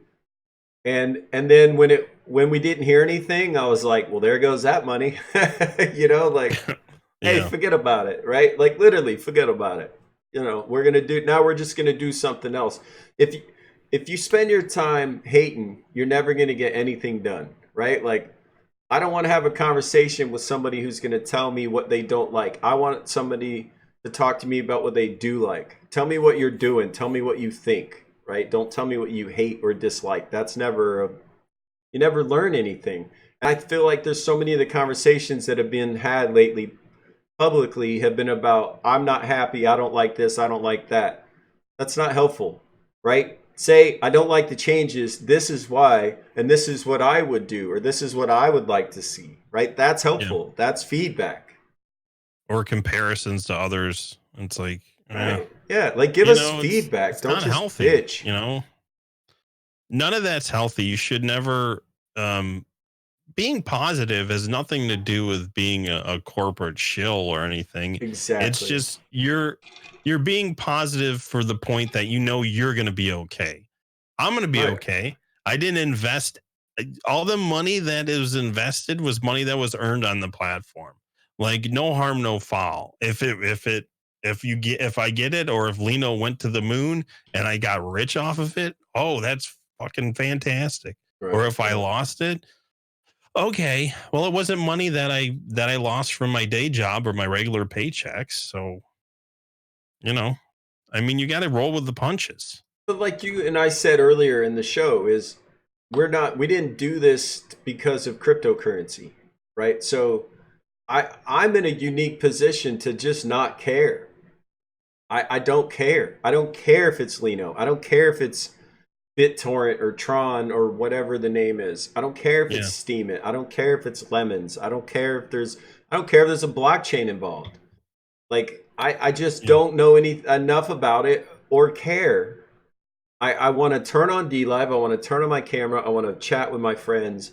I get to do that. That's still possible thanks to Charles Wayne and all these guys like that are behind the scenes saying, "Hey, let's not let this thing die. Let's instead of just going, well, screw it, it didn't work. We'll find a way." Right? Steam it didn't work. Lino didn't work. This new thing, maybe it will, maybe it won't. But the fact that they're actually working to make it work and trying and grow, like the fact that they're willing to switch to an entire new blockchain and a new cryptocurrency and everything the way they have, I feel great about that. That means they're trying to make it work. Yeah. I don't pretend to understand it though. They made a move. But shit got out of hand. It was going south. They made a move. They're like, yeah. At least they had the balls to say, we're not going to shut it down. Mm-hmm. Okay, this isn't working. What are our options? And they made it. They deked a little bit. They shot to the right or whatever, and they're doing something different. I give them credit for that. I mean, I understand why people are upset, but it could be a lot worse. I mean, it really could be a lot worse. They could have pulled the plug January 1st on the whole thing. Sorry, guys. Yep. We're done. Sorry, I'm out. Yeah, they literally could have. They literally could have. And if you look at Charles, he doesn't look good. He's sick. He's stressed. You know what I mean? He's scraggly. Like, Tidy's gaining a whole bunch of weight. He's stress eating. We did it. He's getting huge. We did it. Hopefully someone will clip that and send it to him. No, because I'm in it. Or just clip Zed out of it. No, he'll expect it from me. You bastard. You know, I'd love to have Noob and Tidy on the same chat and just listen to him bobblehead back and forth. I had the opportunity to talk to Charles one-on-one on the phone when we were talking about social media stuff when I was on staff. And that was one of the things I told him. I said, look, Charles, I give you so much credit because this is a super hard thing to do. There's a ton of obstacles. You're going against huge odds. Like Twitch is massive. You know, Mixer's huge, has Microsoft backing. I said it takes a lot of guts, man. I told him that I admire that. They're trying to do something that's terribly hard. I mean, if you think about how big, Twitch is, I mean, there is YouTube gaming and stuff and people streaming on Facebook, but really when you think about streaming, it's Twitch, and Twitch is freaking massive. And they were trying to make it, they're making a streaming platform. It's kind of crazy when you think about it. Well, they did. Congratulations. Yeah. You did it. They did. Not only did they do it with Lino, they literally made the blockchain the most used successful blockchain in the world, right? I saw the numbers. They did that. Yeah. Right? So what, you know more about this than I do. What do you attribute that success on Lino to, right? From Steam It, you're saying it sucked and it went to Lino, and then look what they did in 1 year, right? Tidy Labs gets released, all the changes to the platform. I mean, I think it came down to the people involved initially. Mm-hmm. I think the people involved were passionate. I think staff, super passionate. A lot of staff are streamers themselves. They know what streamers want. They were always fighting for different things like emotes. I mean, I know we still don't have emotes. It's a huge thing we rooted for. Yeah. I remember talking about emotes, God, at the beginning of 2019 or whenever, like January, February, I think March or something, early 2019. Um, and people that were just passionate about the platform. It's really, it's hard. It's a very hard job because you get shit on so much. There's so many people that are entitled. Yeah. Actually, Um, Noob, I was talking to Noob for most of the last year about being a guardian or being staff, and I've even talked to Tidy about it. And Noob was especially like, "Don't do it, dude. You're happy, you're nice, you love D Live. Like, yeah, just if you become keep staff, you that." get salty, bro. Yeah, he's like, "Just You keep get that. salty. Yeah, don't be staff. We like you just the way you are." I was like, "All right, all right." You'll get DMs. You know how many DMs you get? I would go invisible in Discord because I was like, dude, I can't handle it anymore. I'm just like so backlogged and inundated on things that I have to do for the platform. I cannot, answer some of these questions. And, of course, if it's a platform thing, you got to pass it on to the devs or something. But, Well, I it's, heard a rumor about Guardians recently that they were getting ban happy, and then their power was taken away from being able to do that. If I was going to be a Guardian, I would want a ban hammer in both hands, and I would want to move around D-Live protecting the platform from the assholes. Right? well, But then it sounds like that wasn't the idea. it's a check and balance system that it became, and which is good because I've always had the philosophy, and uh I don't think it should be my opinion what I think a stream is. It shouldn't be my opinion that if someone's doing a giveaway stream, if it's, I've always, was my mantra, if it doesn't break TOS, it should be, you should leave it alone.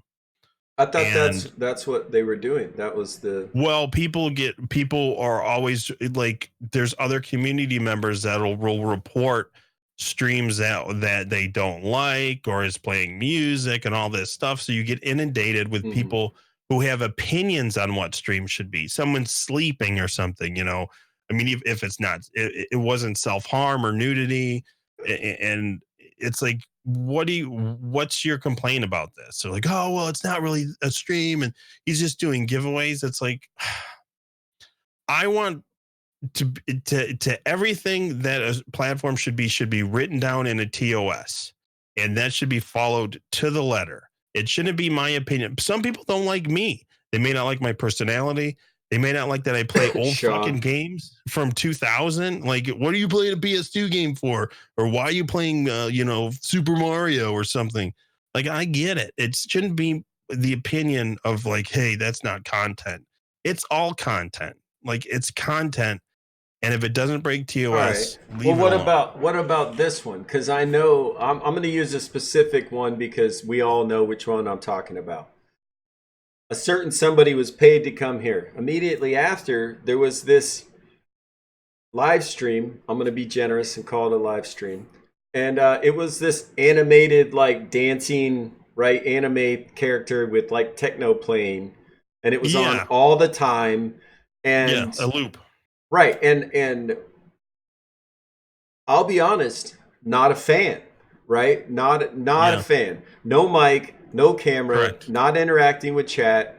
Yeah, That's not helpful. But also, did it violate TOS? no, No.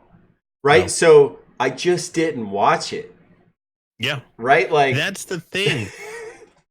Be your own parent yourself. Like, if you don't like it, don't watch it. Like, if you don't want your right? kids watching it, don't watch it. Then Like, don't. I know the exact stream, and it was reported 1,000 times. Mm-hmm. Hypno bumper stream, right? Yeah, I don't know what If it's it's called. moderated, as long as chat's moderated, if there's someone there to catch if there's something racist or whatever Right, that's right. breaking TOS, That needs to be done. Other than that, it ain't breaking TOS. I don't care. I'm not jealous of it. Literally today, I went into a streamer's channel and it was a looping GIF that was like 5 seconds long or less, and they were playing music. And I was like, so yeah, this isn't live streaming. Like, I think you're mistaken or something. And as my opinion, right? And then the person was in chat. They're like, I'm jamming out in Walmart listening to this. And I'm like, what do you mean you're in Walmart listening to this? This is your channel. Like, what do you mean?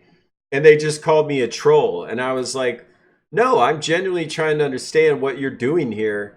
And I said, but you're here, right? Like you just said, well, you're here moderating your chat. I'm just going to unfollow you and never come back. I'm not going to report your channel. I think your content sucks, but you're not violating TOS, so I'm just going to bail.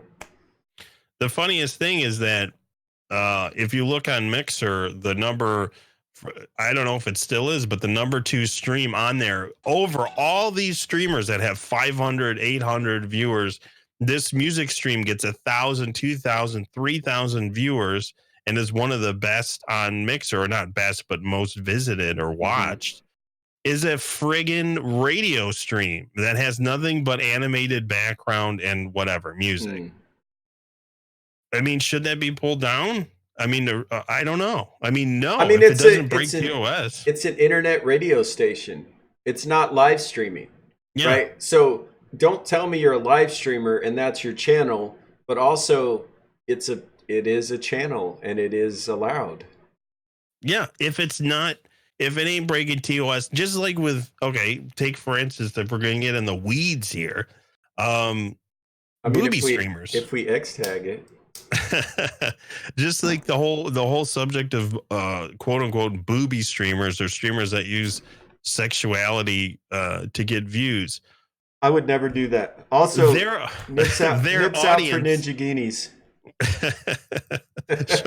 show me your dots. Like, that's not my audience. That's nothing. Someone who's going to appreciate a booby streamer is not necessarily going to come over to me playing fucking Metroid or something. You know, it's like they might if you take your shirt off. I mean, maybe if I show my tots. Did you know that you can X tag on D Live and show man nipples? Okay. Yes. Okay, nipples are allowed now? No. Man nipples. Oh, just male nipples. Which is why I've done it, right? Because I like streaming with Aloha shirts on. That's my thing, right? But I purposely X tagged a few times and did nips out for Ninja Guineas, is what I called it, just to illustrate like how ridiculous it is that I can do that, but a female can't. And we all talk shit about the titty streamers on other platforms. Yeah, I've really never been concerned with that. I don't think they're stealing my views. Go to Chatterbait. Like, there's other websites for that. Yeah, but if it's not breaking, I just want to blanket allow things that don't break TOS. That doesn't. You can X tag and show your nips. So well, you can be allowed. You can get some of the boob views. We need to take the subjectivity out of it. Yeah, exactly. That's all I'm saying. That's why I've done it. I'm like, look, I'm autistic, right? So it's not emotional. It's not about me. It's like, why can I show my nipples, but a female streamer can't? Why? I don't think it should be okay for me to show my nipples.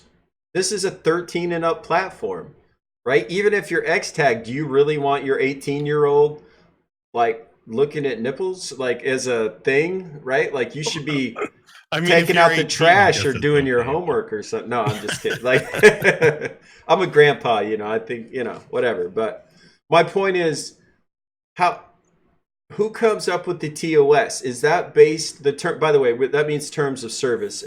And the reason I want to talk about this, I want to actually enunciate it. This is D Live. The idea we were told is it's decentralized live. The idea being based on cryptocurrency. You own your content. You're responsible legally for the content you create. So doesn't that take D Live out of the loop? Like, why are they banning people for TOS when I'm supposed to be legally responsible for what I'm creating, which takes their liability out of the question, doesn't it? If it's decentralized, really? No, they still have liability as a company, I would assume, and that's why the TOS exists for it. I think it should be the most lenient TOS there is. But it's not. It's not. Well, I mean, that's not my, if I was CEO, it would be, but I'm not. So Zed for president 2020. Zed 2020. I mean, I really feel that it should be a lenient TOS, but very descript, super descript. I mean, get into the minutia of what can be seen and not seen on here. So there is zero questions of favoritism. There is zero questions of anyone breaking TOS. It makes it so simple to moderate. If it's on screen and it's breaking TOS, you're done. You're out. You get whatever. A warning, and you're banned for 24 hours, and then it escalates after 3. You're done. You're off the platform. I mean, just make it simple, you know. But is it right now? No, not at all. I think the TOS needs to be reworked and reworked. It should be. It should include everything. It should be a massive document that gets down to the nitty gritty of anything you can think of that would you would not want on here or would allow on here should be in there. Why? So there's no questions. There's always questions of a lot of people bring up favoritism. Oh, there's partners that bring up favoritism because staff are friends. Staff have friends. They're human beings. Right. When I was staff, I was I'm friends with a lot of people. And when you're in a stream and they see staff in stream, they think have favoritism. You're just being a dude. I'm just a streamer who watches streams. Okay, I have a staff title. I have friends. So don't say that I'm favoritism. No. Okay. Actually, it's funny. That's why I wasn't going to tell people you were staff, because I didn't want them to think there was any like favoritism or something there. Because I've been anymore, so dude, I'm free to do it. I'm free to roam free, bro. But I've actually been accused of favoritism in terms of who I have on my show.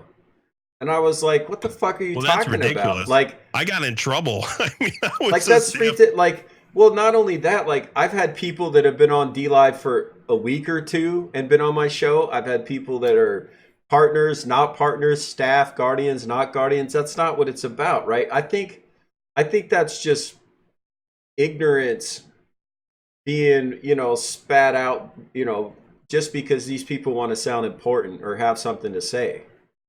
People forget about humanity. They forget we're human beings. Just because you care. It's like you can only take so much shit from people. It hurts. Like you get called dirty shit.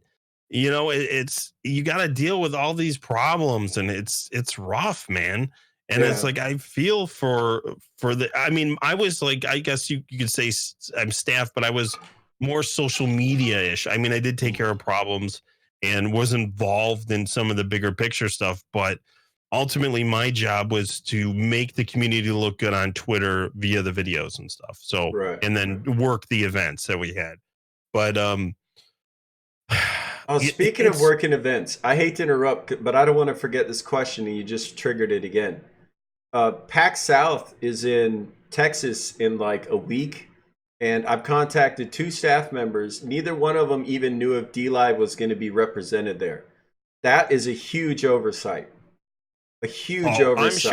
I'm sure there's oversights all over the place. No, but I mean, like, look, if you're in a negative PR situation, like D-Live currently is, right? They're trying to convince some folks, a chunk of D-Live, that, hey, man, this is a good move. Most of us know it doesn't even matter, right? D-Live's still alive.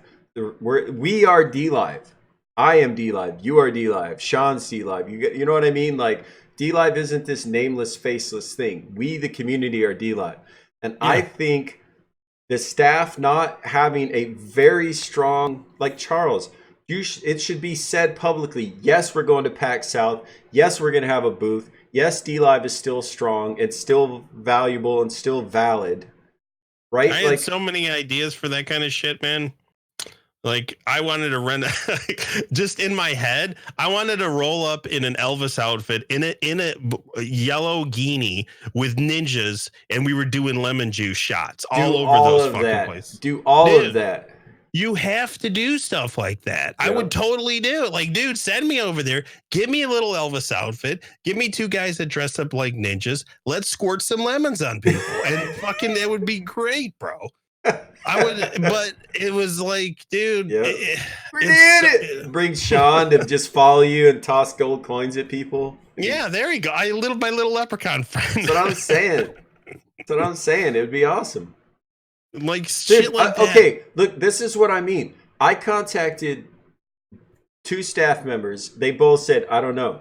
Then I started contacting verified partners, global partners, people that I know live in Texas. It was like, hey, how close are you to San Antonio? Why? What do you mean, why? Because PAX South is in 2 weeks. That's why. Oh, well, is D-Live going? Well, they don't know. What do you mean they don't know? Go. Set up a booth. Hang up your sign. Give away some plushies or whatever it is you call those things. Do something. I can't defend it because I think D-Live's social game needs so much work, and it has needed work, and I mean, there's no defense. But that's so weird. We're clearly all familiar with social media. Otherwise, we wouldn't be online live streaming. Right? Like, how do you get that wrong? I don't know. I really don't know, man. That's part of the frustrations. I probably got a little tumor growing inside me from that. Get out. Get out. It's not a headache. It's a tumor. I know it. Charles said, don't post that video. It's too funny. I'm going to name, you should name your tumor Charles. Yeah, it is. Because it frustrated the shit out of me because, well, my point of contact was Tidy, and Tidy, you know, he's my bro. He's one of the coolest people I know. Tidy is the real deal, really. And get on my show, Tidy. Damn it. Yeah. And I would go to him with this stuff. He's like, dude, I agree. It's like, well, we got to go, you know, there's a chain. And when you get into the businesses and stuff, there's a chain, and it just would fall flat. And there's nothing you can do. It's so fucking frustrating. Well, you say there's nothing you can do, but this is a public event, and we are not incarcerated or in the military, so we could attend it and we could dress however we want. Yeah, and that also that comes with motivation, though. You know what? Dude. You just took the words out of my mouth, because the streamers, that's what I was going to finish that story. The streamers I contacted were like, yeah, let's figure something out. And as soon as they found out that D-Live as a company was like, man, I don't know, we probably won't even go. It's in a week. They literally, all of them were like, well, then why would I go? I have to buy an airplane ticket. I have to rent a car. I have to rent a hotel. I have to buy tickets to the venue. Right? Like, these people are spending real money in time to promote a company, and the company's like, we're going through some stuff right now. Yeah, shit, we know. We've been here the whole time. Well, so what? I have sympathy for that stuff, and I've always been the whole money thing, as money in general, has always been on the back burner for me in my life, and it's been a detriment to me, actually. I understand that, because the things that I like to do, sometimes I get a little, I'm like, oh, this is very cool, but maybe I'm not making money at it. Maybe I'm putting myself and whatever I'm doing above making money and supporting myself. And with like the clip stuff, there was stuff that I was doing for the clips. They had no idea that I was spending my own money on. Sure, I was getting, I had a stipend as staff, but I was spending, like, just because I thought it would help, I was spending like $75 on certain things and royalty-free audios and stuff that I needed to get the job done. But I was like, oh, fuck it, I'm not going to bother them with it. They're kind of paying me for this, so I'm just going to do it, you know? And it goes with that. But I mean, with like an event of that magnitude, to spend that kind of money to do what that you want to do, they need to support that and get excited about it. 100%. And it's like, you need someone to back you Dude, we will carry Charles on a chair with handles if that's what he needs into D Live, like into PAX South with the D Live banner over his head, like anything. It goes with the number one thing when I joined the social, when I got the job doing the social stuff, was like, D Live needs a personality. What they're putting out here of just these raw videos is bullshit. You need someone to go in there and like go bam, bam, bam, you know, like just if it fails, it fucking fails. Let's fail hard. Let's fail hard and try. Let's try. And if it triggers with people, which it did, people were liking what was being done. Let's go even further. Let's go to these events. Let's do the Guinea thing and the ninjas and the lemon shots or whatever, and let's do it. Let's just go for broke, because you're a little guy and you're up against a fucking Goliath. And you need to be dumb and stupid, and I'm the dumbest person there is. Let's do it. We did it. We did it. We tend to track that actually on this show. You know, Sean was on this way before you. He's, you know. Yeah, I've heard. I saw some of his. He's sitting there like me. Yeah, we did it. Now, the best part of my day was channeling my inner Zed and then self-promoting in Sean's chat before we started. I know. I know you twisted them all up. It was. I hate that I had to do that, but also I get why you do it. It was fun. But it's also,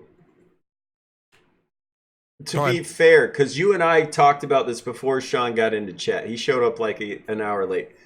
We talked about how much we love each other and how much we support each other. We genuinely care about each other. The throwing shade thing is just is silly fun between friends, right? It's not personal ever. We do not mean anything negative by it. It's just how, like Zed was saying, it's how men used to talk to each other, right? Like our women think we hate each other. My buddy's wife, it's brutal. Dude, my buddy's wife, 2 miles down the road, for the first almost year we knew each other, she thought I hated her husband and couldn't figure out why I hung out with him.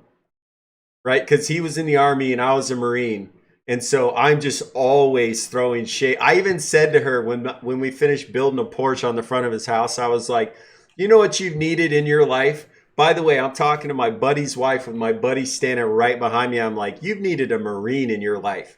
And I could hear him go, oh, like that was too far. And I turned around, looked at him, I go, don't make that fucking noise. You needed a Marine in your life worse. You know what I mean? Like that's me telling him how much I love him. It's not. I come from that environment. My best friend in high school and beyond was all comes from military. They were all Marines. 100%. And I was not a Marine, but they would always invite me over for the big thing was the Marine Corps' birthday. I forget what date it was, but they would always have a cake and like it would be a huge whiskey thing. Like it was ridiculous. And I was like, dude, I don't want to, you know, like I'm not a Marine and like I'm knowing your friend, but this is between Marines, right? He's like, oh no, come on. But it was always like that with the family. That's what I knew was like you insult each other, you talk shit, you're a bunch of dudes hanging out, and it's like that's what it is. All right, man. Okay. This I need a straight answer on, okay? Don't be facetious here, because I think it's important. Do you really hate Mythic B, or is that just for fun? No, she's I don't know why she's No. Answer, remember. Answer clearly. No, I don't hate, I really don't hate anyone. No, we're talking about Mythic B right now. We're talking about Mythic B right now. All right. No, I don't know why she does it. You know what is funny? I think it's like it gets misconstrued. I've had several good friends that their girlfriends are always like, oh, well, Zed hates me and blah blah blah. It's just he said and blah blah blah. That doesn't help, Zed. That's not going to help. It doesn't help because I like the. Yeah, they were totally talking to me and I wasn't listening. I don't know. The problem is I like to dig my hole deeper, and sometimes it gets too deep, and there's no coming back. We already covered don't abuse your hole, or wait, no, don't abuse your, what was it, tool, and don't dig your hole too deep. Is that Zedisms? I'm writing this down. I'm trying to take notes, but there's so many. Yeah, I dig holes so deep they go to China. You know, it's like I can't get out of them Yeah, anymore. Zed, I And didn't then mean to. eventually, you know what's the funny thing? I'm gonna What? actually have to start hating her because she says it so much. So I'll have to like That's really start hating Yeah. her. Actually, you got to be careful what you say because eventually you're going to convince him he does, and I Yeah, I don't think he exactly. But does. I think she's just playing, and I mean, I don't know. I mean, Sean told me that they like to have banter, right? Like Irish banter, like, oh, we're going back and forth. So he's like, oh yeah, Becca's like that too. But sometimes, I mean, guys can get really bad, and maybe Becca's not on that level of like badness that we are. So she gets That's like, true. oh, well, That's maybe he true. really does hate But to me. be okay, so this is just a guy thing, all right, Mythic. I'm going to help you understand guys a little bit, maybe. And maybe you could do me the favor and help explain women. That'd be fantastic. But for like guys, with my buddy, the reason I bought this property that I'm living where I'm living is because this guy's 2 miles down the road, and honestly, we're best friends, right? We have that banter of like I hate you but I love you thing going.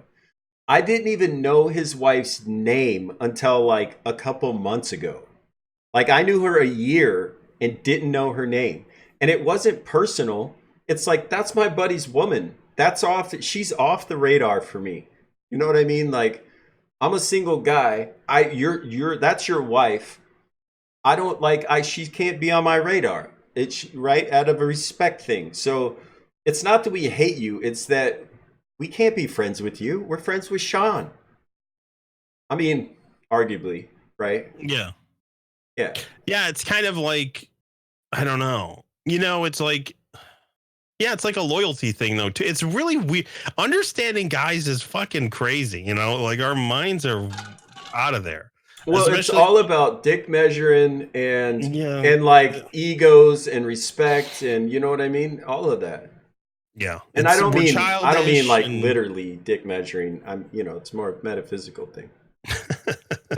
it's a hard job, and I don't. It's We're not funny that you easy. jump right to it. It's a hard job after I talk about dick measuring. See what I mean? You see what I mean? You just can't get help these days.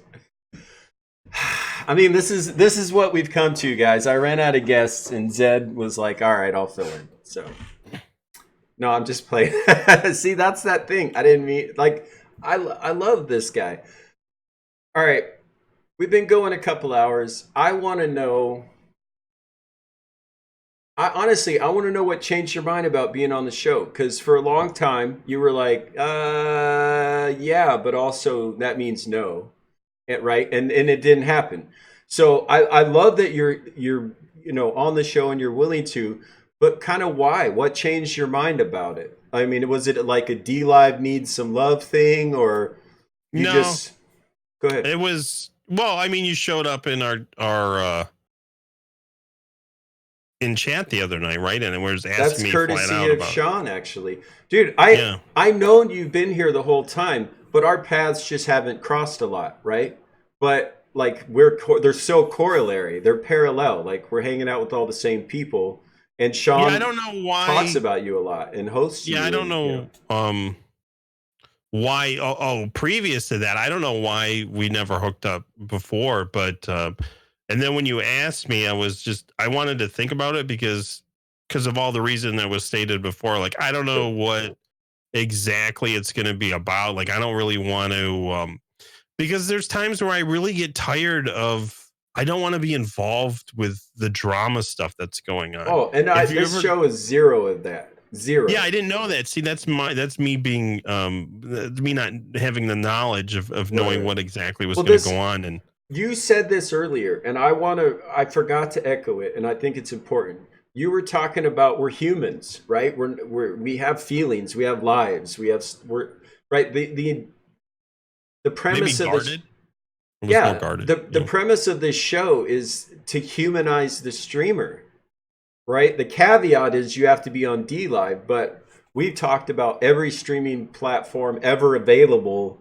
Hell, Noob talked about most of them. You know what I mean? Having Oh, been I'm sure he's experienced with Mr. them. Technical. You'll get all Right. the details from Well, him. and Yeah. he's been on them, right? So Yeah. it's been a great show for that. But this show isn't about that. This show is about streamers are human. and I wanted to humanize the streamers on DLive.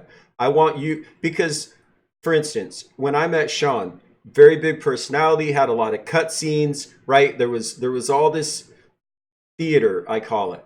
And Yeah. since I've known him longer and longer, there's been less theater and more just a genuinely fucking sweet dude who loves people. And also, the part that I like the most is you come in there and fuck around. He gets worked up about it, right? Like, don't fuck with my Yeah. people. Yeah. I Yeah, like that's the best that. part. I like that, right? Like, that's the kind of friends I want to have. That's a group of friends that I've built on DLive. And that's what pisses me off. Like, recently, all this chatter about, well, DLive this and DLive that. Like, fuck you. Say it to my face. I'm DLive. Like, this isn't so, like, I understand being upset with Lino not working out, but DLive, the core group of us, the family that have been here the whole time, there's nothing wrong with that group. We're as strong as ever. It's hard to not get sucked into the black hole of negativity that goes around, not even in just socials, in the Discord, in the DLive Discord. I don't do that. I quit using that shit. And it pisses me off that I have to quit using it, but I quit using it so I would remain positive. Yeah. But I mean, I'm not saying everything in our Discord is bad, but when stuff happens, there's always an influx of craziness. When you remember, like a year ago or so, they were really pushing. Make sure to use Twitter. Make sure you're on the DLive Discord. Check in, read, post something. Yeah. I hit up the staff members within a few weeks of checking the DLive server, or I mean the Discord chat every day, and I was like, can't we have a section that's actually for communicating useful information? Because the thing that you're making me read every day is just a bunch of bullshit. People saying stupid stuff. Like, I don't want to be subjected to that daily. I'm a positive person. I want to remain positive. I actually want to exchange useful information and feedback. That's not what's happening there. Right? So, like, that's a big part of why I never tried to take an official role with DLive was I suck at customer service. You know what I mean? If you show up and you're an asshole, I'm going to call you an asshole. And apparently that's not like what they were looking for in staff members or guardians. Well, I did a few things. As staff that I mean, it just came out of knee-jerk reactions because I was so pissed off about there was certain things where people were complaining about, kept reporting a certain streamer for basically a booby streamer, a cleavage streamer, and they weren't DLive wasn't going to do anything about it. So I posted a Twitter thing about like I don't know, I posted like a twerk thing with it had a peach that was like vibrating or something. And it really pissed some of the higher ups off. Like, he shouldn't be in that. Well, but they're right though, right? I was upset. Right. No, but hold on. Yeah. Let's be fair, right? Because I've been in positions of I don't know, authority sounds like a shitty word, but it's right? Where you have a bunch of people working for you. If you're representing a company and you're saying things that are contrary to the company's mission, that doesn't work, right? Yeah. Like, you can say it if you don't have an affiliation, but if you're wearing the DLive badge as a staff member, and then you're, besmirching I should use smaller words, talking shit about the company, that's not going to go well. Yeah.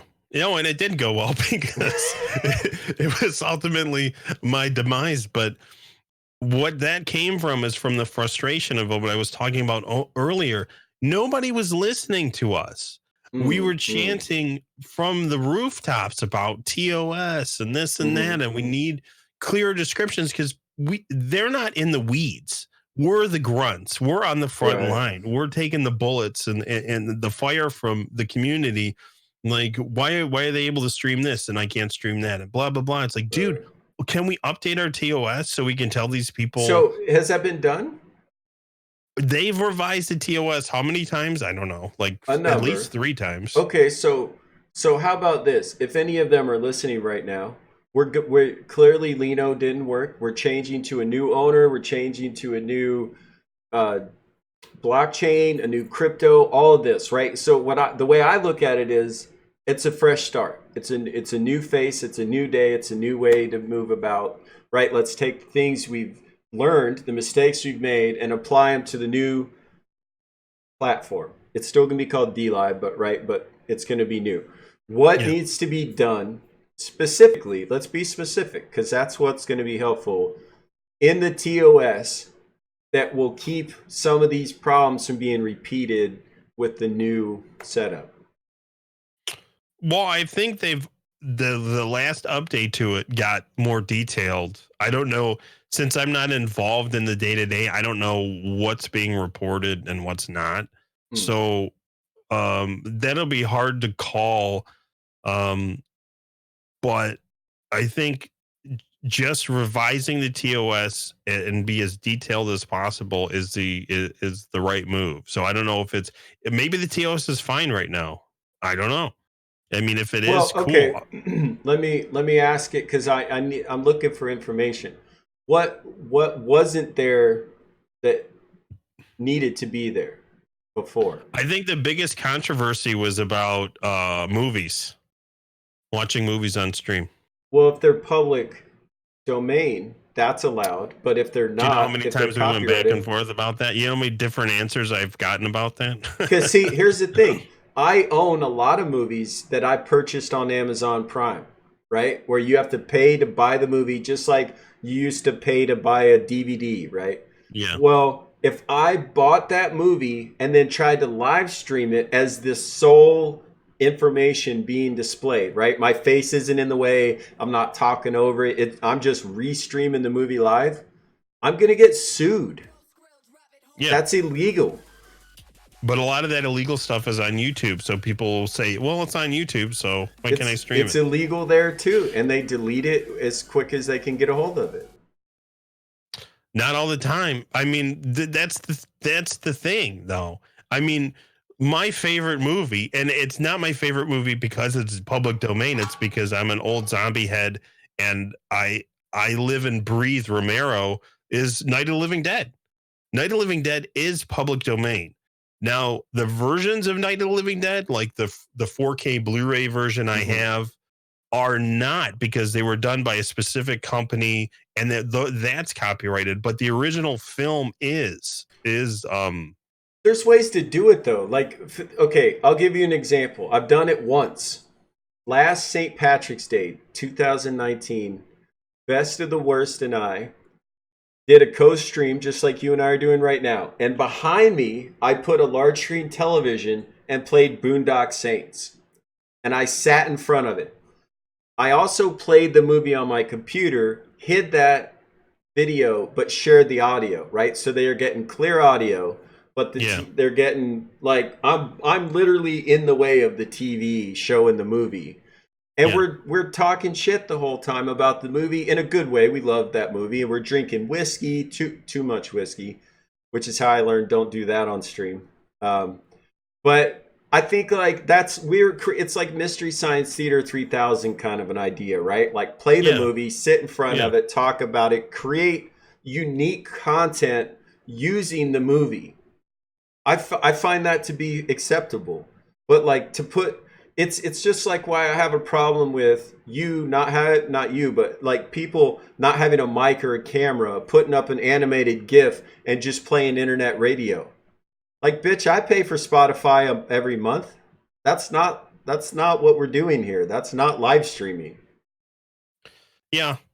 I mean, I would like nothing something. more than to play my favorite films and commentate on them like Mystery Science.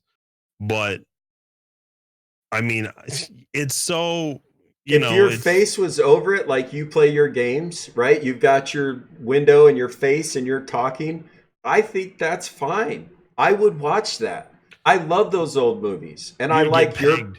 I like You'll your get pegged from personality. the companies. Oh, so you're saying not? So it wouldn't be the TOS with D Live. That would be. No, we would definitely get copyright infractions for sure. See, and Like that doesn't make sense if you're actually creating unique content using their content. You're using all of their content. It's only good, I think, on YouTube is a couple of minutes, and there's like specific rules. So you can only play like a couple of minutes, and there has to be commentary, and you have to break it up and blah blah blah. I mean, I'm not Yeah. a YouTuber, Yeah, it's but pretty playing a whole specific. movie, Mystery Science Theater style, that would definitely get. I mean, I could see why that would get I tagged. actually had to turn my Tidy Labs off for these shows because my alerts were getting my videos flagged on YouTube if like even a 10-second clip of some song was in one of my alerts. Yeah. It's that like there needs to be a wider use of copyright laws or infringement or like fair use, I think is the term.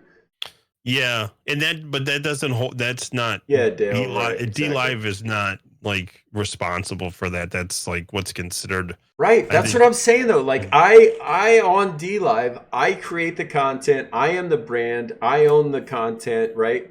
I get to keep my money. They're not taking half like Twitch. I almost said Amazon.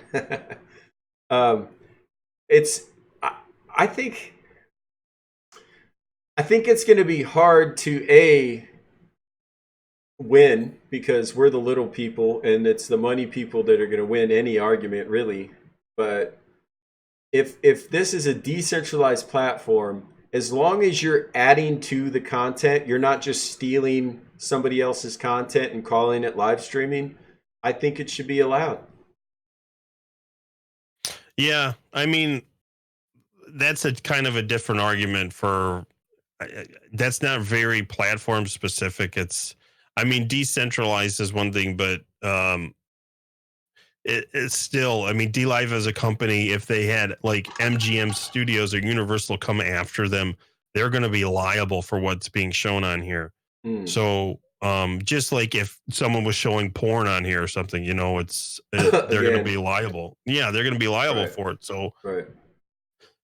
that's a whole thing. But I mean, I know they updated the TOS to cover some of that, and I know before it was like, okay, well, YouTube videos are good, and then they're not good, and then they're good again, and then I have no idea because I would love to show a movie that's public domain, but I'm still not sure Like where that would fall. how can you say YouTube videos aren't acceptable and then bring PewDiePie? You know what I mean? Like, hello, you're bringing the largest YouTube content creator to the platform and then having this discussion whether YouTube videos are acceptable to play. He built his empire on other videos, right? Commentating on other videos. Yeah, but I think it's like it follows the structure of play 5 minutes, commentate, and then break it up. I think if you did Hmm. that, I see what you I mean. think you have to twist it in a way that would be super hard to do when if you're live streaming it. Right, Um, right. then you're getting into like the minutia of that whole thing, and I mean, But you're talking about making the TOS much more in depth, and I think you would have to get into the minutia to make it as if it conclusive was as needs to be. Yeah, well, I would think they would cover that with a blanket statement. I think they should make it easy on. If it was my business, I would make it easy on myself and say, um, no, no, any theatrical content would just not be allowed. I mean, it just Hmm. wouldn't. Hmm.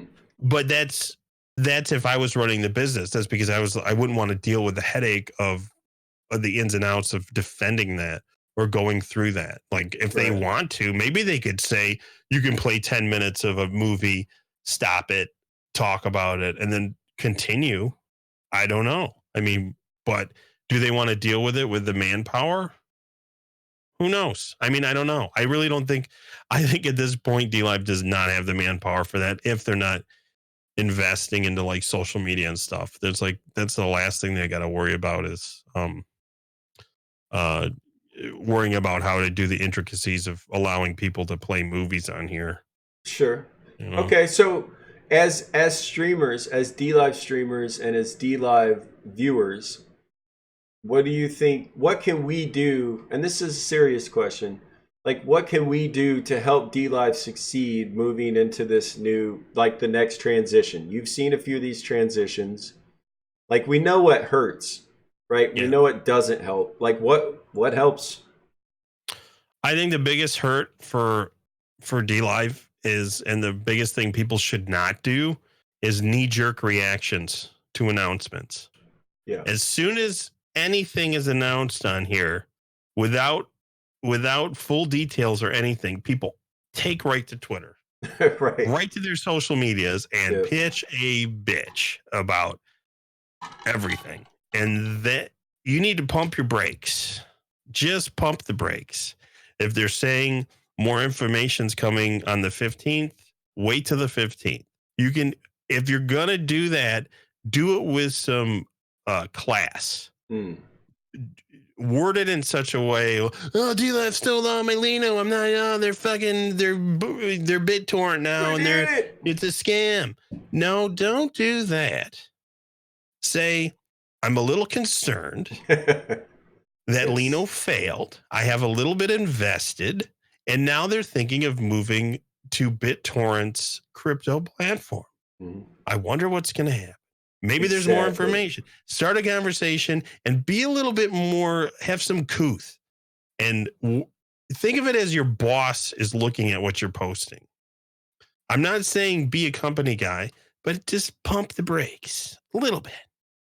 And be aware that if you go as a streamer, you're a public figure. And if you go to a company and say, hey, do you guys want to sponsor me?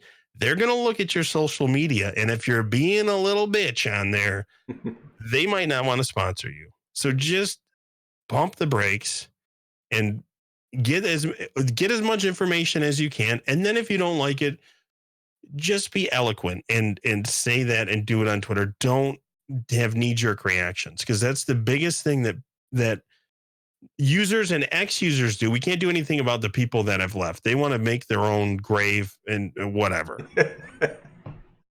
How do you feel about that? No, I'm just kidding. I'm kidding. I mean, I need 5 more beers just to talk about. You haven't been to drinking any of them. What are you doing? Well, I ran out of mine. Go get more. Go ahead. They're 5 feet away. Are you okay if I take a bathroom break as well? Yeah. I mean, yeah. Okay, I'll be back in. You know what I'm going to do? I'm going full screen. Oh, we're doing it. All right. I'll be back in 2 minutes, Joe. Hold on. All right. So guys, look,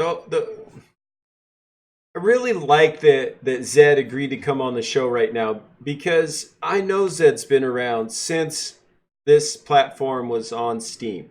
I know he's seen the changes with Lino. I know he's here now, like you guys do, going into the new platform, right? Yeah, feel free to take a break, guys, if you need to, but I'll talk to those that are still here. You must pee in the empty beer bottle. I mean, you can't see where I pee from the waist down. I could just ruin my rug, you know? That's actually... guys, if you're a live streamer, take breaks, stretch your back, you know what I mean? Don't be afraid to AFK. I don't with this show, but I'm just saying. Yeah, if you want to donate, you can give me all your money now, and I'll actually say thanks. When I have these interviews, these live podcasts, I don't actually call out donos because it tends to derail the conversation.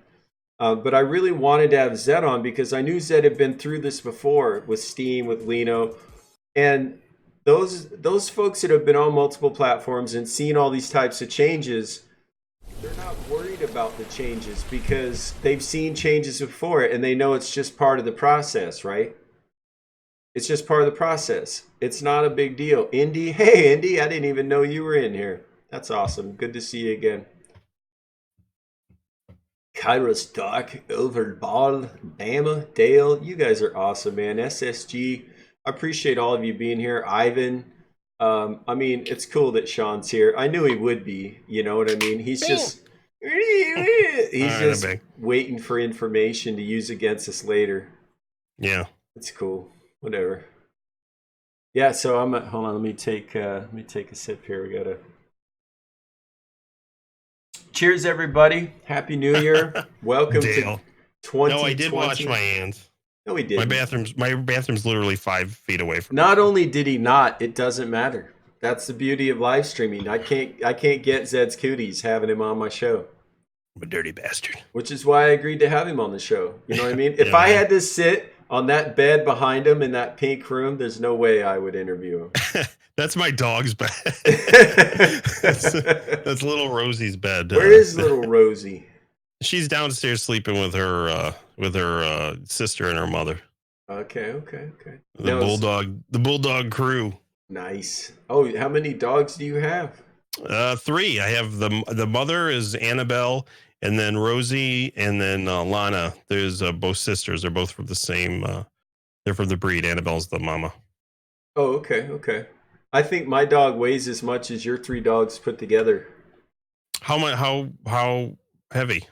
I don't know. He's half lab, half shepherd. I know he's over 100 pounds. I don't know. I haven't found a scale to put him on yet. My biggest bulldog was 72. And well, these are English bulldogs. He was a male. He was Genghis. It was my first bulldog. And he was a beast. Like Genghis Khan. Genghis. He was a man. He was the man's dog. Spazzy Yazzie had a question. All right, guys. So we're still, Zed and I are still going to carry on. But if you guys have specific questions, I know it's driving some of you crazy about DLive, about Lino, about Zed, about myself. Please ask. Right? Like this show is about Zed, learning about him as a human, as a streamer, his experiences with live streaming. But obviously, because of DLive and the transformation that's happening right now, going off the Lino blockchain, moving to the new blockchain, obviously there's a lot of questions and some concerns. And Zed and I are willing to talk about it in a respectful way, right? Like we both have concerns, guys, right? Like, yeah, we're not blind. I mean, we're not going to have blind faith in anything. I think that's stupid to do that in anything. You always question and always question yourself as well. What are your motives? What are this company's motives? You don't have to be blindly you're not a sheep. You don't have to be a sheep to be positive. You can be positive and be confident in yourself, and you question everything. I love the fact that people question DLive. Just do it respectfully. Yeah, I don't have a problem with these conversations. And everybody, if you've ever seen these fireside chats before, I'm not afraid to ask questions, right? I'm not afraid to get personal with the streamers or about the platform, because I don't have an agenda. I'm not trying to make anyone look bad, not the company, not my guests, not myself, right? I'm legitimately trying to, get you to understand that the face in the little camera in the corner, that's a real human being with real concerns and real emotions and families and things, right? Like we're human beings. We are providing live entertainment, but we also have all the same concerns as you do. People try to write these narratives because they're insecure, and they just they're either trying to be dramatic for clout, or they think that that's going to get them views. And it sometimes does. I've seen views on DLive go up for certain streamers because they are doing a drama stream. Their title says, "Oh, these new changes of DLive, like, what are they doing? They're killing me." And then people are in there like, "Oh yeah, chance." It's mob mentality, and there's a place for that, sure. But do you really want to be like that? I don't want to be like that. Right. I don't want to have viewership because people think I'm going to go off. Oh, I'm going to get super drunk and get crazy and then talk a bunch of shit and call people out and say, fuck. There's an audience for that. There is. Now, hold on. Because I want to talk about that too. There is an audience for that, right? You can be hateful and dramatic and drunk. Matter of fact, there's larger audiences for that than what you and I are doing right now. Oh, for sure. Right? We're not being dramatic, but we are discussing the hot button topics right now on DLive. But we're doing it in a respectful way. I think, and I could speak for you, we're doing that because these people are our friends, right? Like legitimately, Tidy is your friend, right? Like there's people on this platform that are my friends in the same way. So when we talk about DLive, we're not talking about people we don't know or some nameless faceless company. We're talking I don't about think our of Charles friends. Wayne when I don't think of the CEOs or upper management when I talk about D Live. Exactly. When I talk about D Live, it's Noob, it's Sean, it's Exactly. Tidy, it's Callan, it's all the people that I've been here with for a long time. I don't think of the corporate. I think of the members that come in my streams and the streams I go to. I don't, Mm-hmm. And well, that's what I keep saying to people, like over the last week especially. We are D Live. Stop fucking bad mouthing D Live. I'm D Live. Zed is D Live. Right? Your favorite streamers, you as a viewer, you are D Live. We're fine. D Live's fine. The fact yeah, I don't envy Charles at all for not at having to all. deal with the Beckon bullshit. At all. And I told him publicly on Twitter, if he needs somebody to have his back, I have his back. You want me to stand in front of you at public events and keep the haters away, Ty, Cheech, any of you guys? I'll do it. Right? Is if you look at I wasn't there live for Charles's live stream when he first started answering questions whatever a week ago, but if you look, I screenshotted it. I was going to send it to Tidy. There's Pepto Bismol on the desk. And if Exactly. you're slugging down Pepto Bismol as a business owner, you get an upset tummy, and it's probably not from bad chicken. It's probably because you're worried as fuck about your company. Exactly. And every one of you listening need to go to Twitter and tell Charles Wayne you love him and thank you for allowing us to still have D Live. Guys, he could have turned it the fuck off. Lino didn't work. Oh shit. Yeah, we're done. He didn't do that. He Yeah, didn't do it with Steam. it's probably a much easier way out. It's way easier. Are you kidding me? You know how hard it is as a man to put everything you have into something and fail and then go, yeah, guys, it didn't work, but we've already figured out the next thing and we're going to go do that now. Yeah. That's hard. That takes spine. That takes like intestinal fortitude, guys. You should thank Charles, not be fucking with him, not be giving D Live a hard time. It's Yeah. he made sure it survived. Not only, dude, said, not only did he make sure that it survived, we have way larger user base now. We have instead of a token, we have a cryptocurrency. Right? Yeah, I Like hope. Yeah, I mean, I'm staying positive. I'm staying positive about that.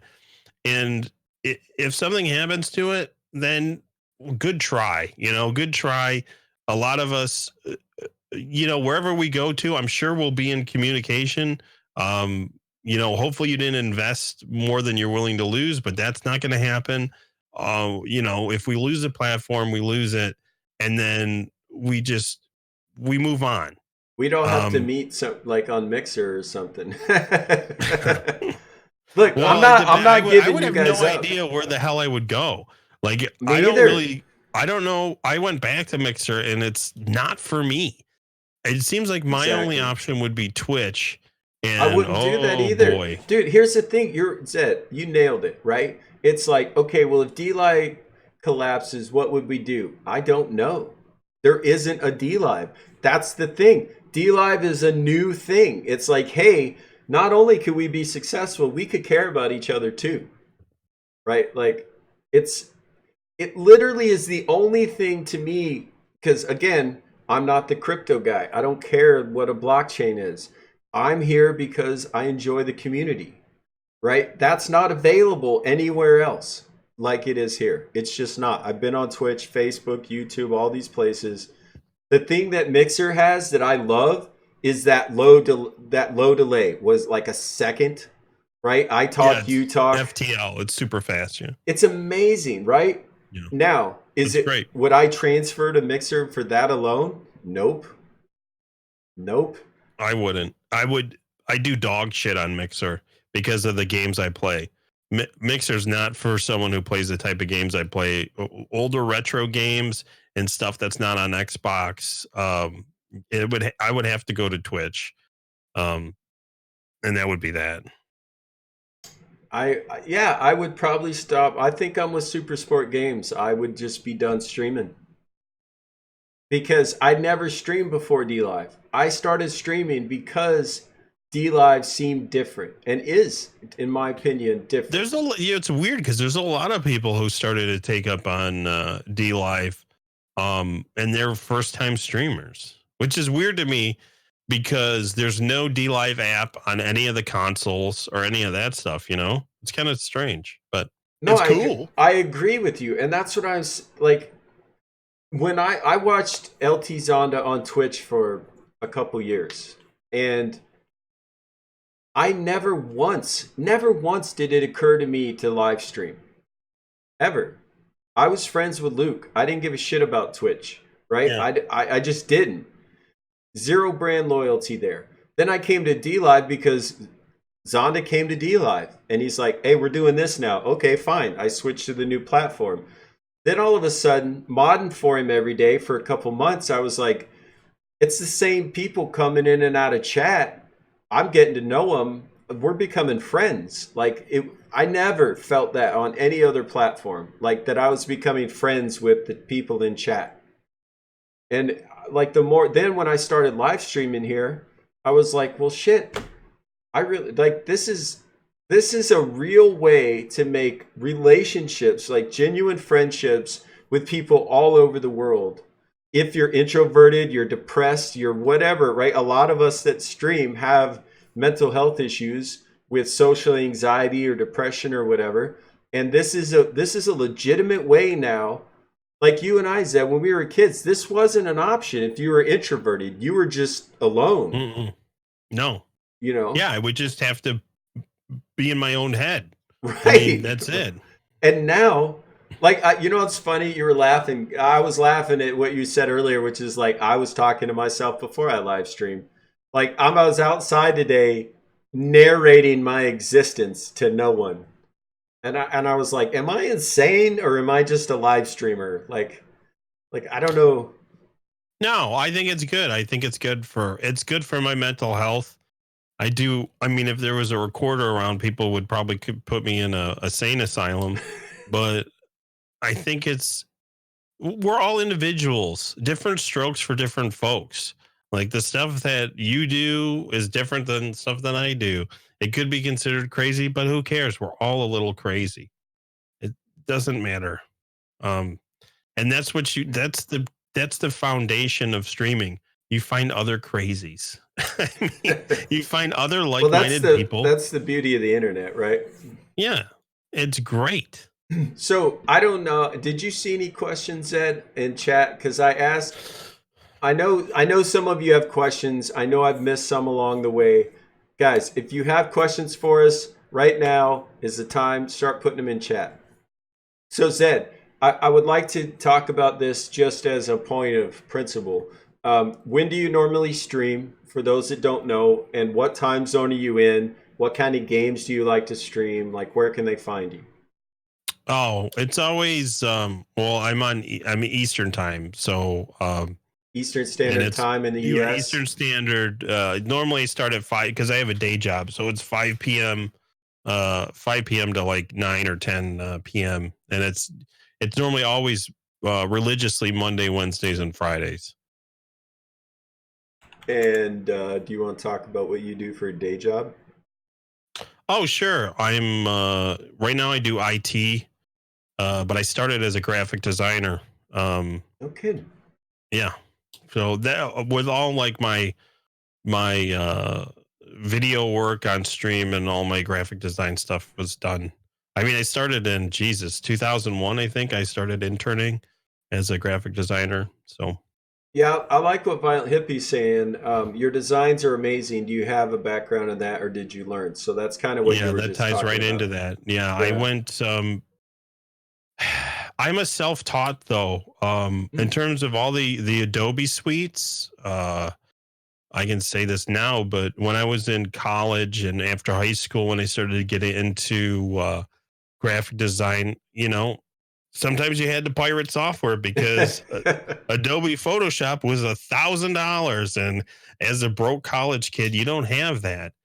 So Exactly. I would get software, and the best thing for me was I would actually buy books on on how to use some of the software, and then eventually, videos. There were CDs for that stuff, and then YouTube was a great help. So everything's self-taught, even the video editing stuff. But what saved me is like I have a knack for learning software. I don't have any like book smarts. In college was a disgrace. I mean, I was not good. But my design courses in college, all of my professors would give me side jobs. So I eventually started to freelance off of meeting professors that were like, "Hey, my first biggest job was for the college I was going to, and it was enough income to hold me off for a year. I mean, it was a huge website job. So, it's all about trades. Like whether you're going to be a plumber, electrician, or you're going to be a digital artist, be passionate, live and breathe what you want to do, and then do it. And don't be scared to yeah. Just do it. This is my philosophy. We're doing it.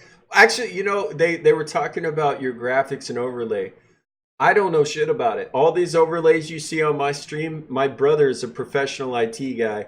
I pay him to do it, right? Like I know I don't have that skill, but I also know it's very important as a live streamer. You have to have a logo. You have to have an overlay, right? You have to try.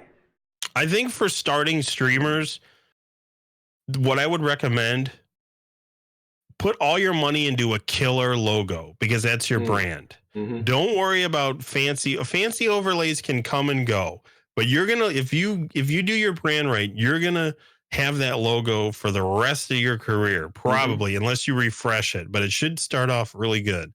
I would put all my money into the logo. And be simple with your overlays at first. If you can't afford it or you don't know how to do it yourself, just be simple. But have a killer logo and a name that's brandable. Don't numbers and stuff and weird names. I mean, I know Drop Dead Zed, but that's a more brandable name than like ABF4 TV face fan page 5562 or something. No, one of my guests, ABF4 TV fan page. I was like, what the fuck is that? Like, I can't remember that. Change it. Yeah. So actually, the best guest I've ever had on that is So Smooth. He actually studied mnemonics, right? The science of sound and memorization, and chose So Smooth because it is marketable and brandable. Yeah. Well, that's good. I mean, it's not a bad name at all. That's what I'm saying. Like you can't say you can't say smooth without thinking So Smooth, right? Like your name is Drop Dead Zed, but all I think of when I think of your name is Zed, right? Like I know your name is Drop Dead Zed, but I think of Zed. So while it is brandable, but because of your graphics, right? Because of what you've done with it. Yeah.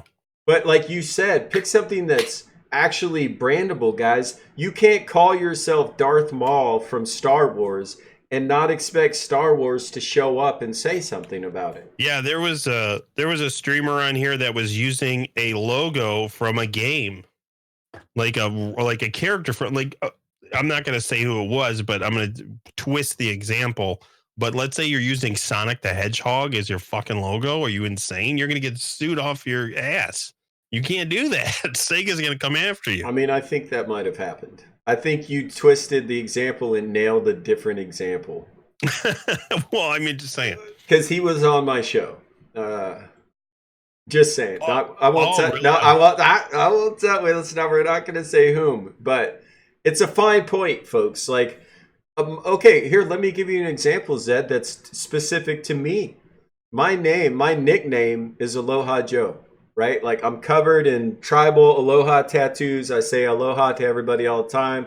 Lived for years in Hawaii, right? My name is Aloha Joe. However, when I started live streaming, I actually had to research that. Well, if you research the copyrights on Aloha Joe, I can't broadcast as Aloha Joe. There is a radio DJ in California that paid the copyright fees to be Aloha Joe.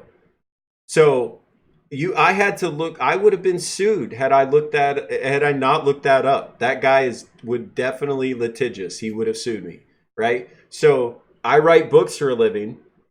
That's the name author. That's what that means. So author Joe Holt, right? Like I want to be Aloha Joe. I can't be Aloha Joe in live stream. Yeah. It's a really great point. Yeah, I mean, yeah, just be as diligent. You always look for URLs when you try think of a name. Okay, great, you got a name. Look for your URLs. See if those URLs are taken.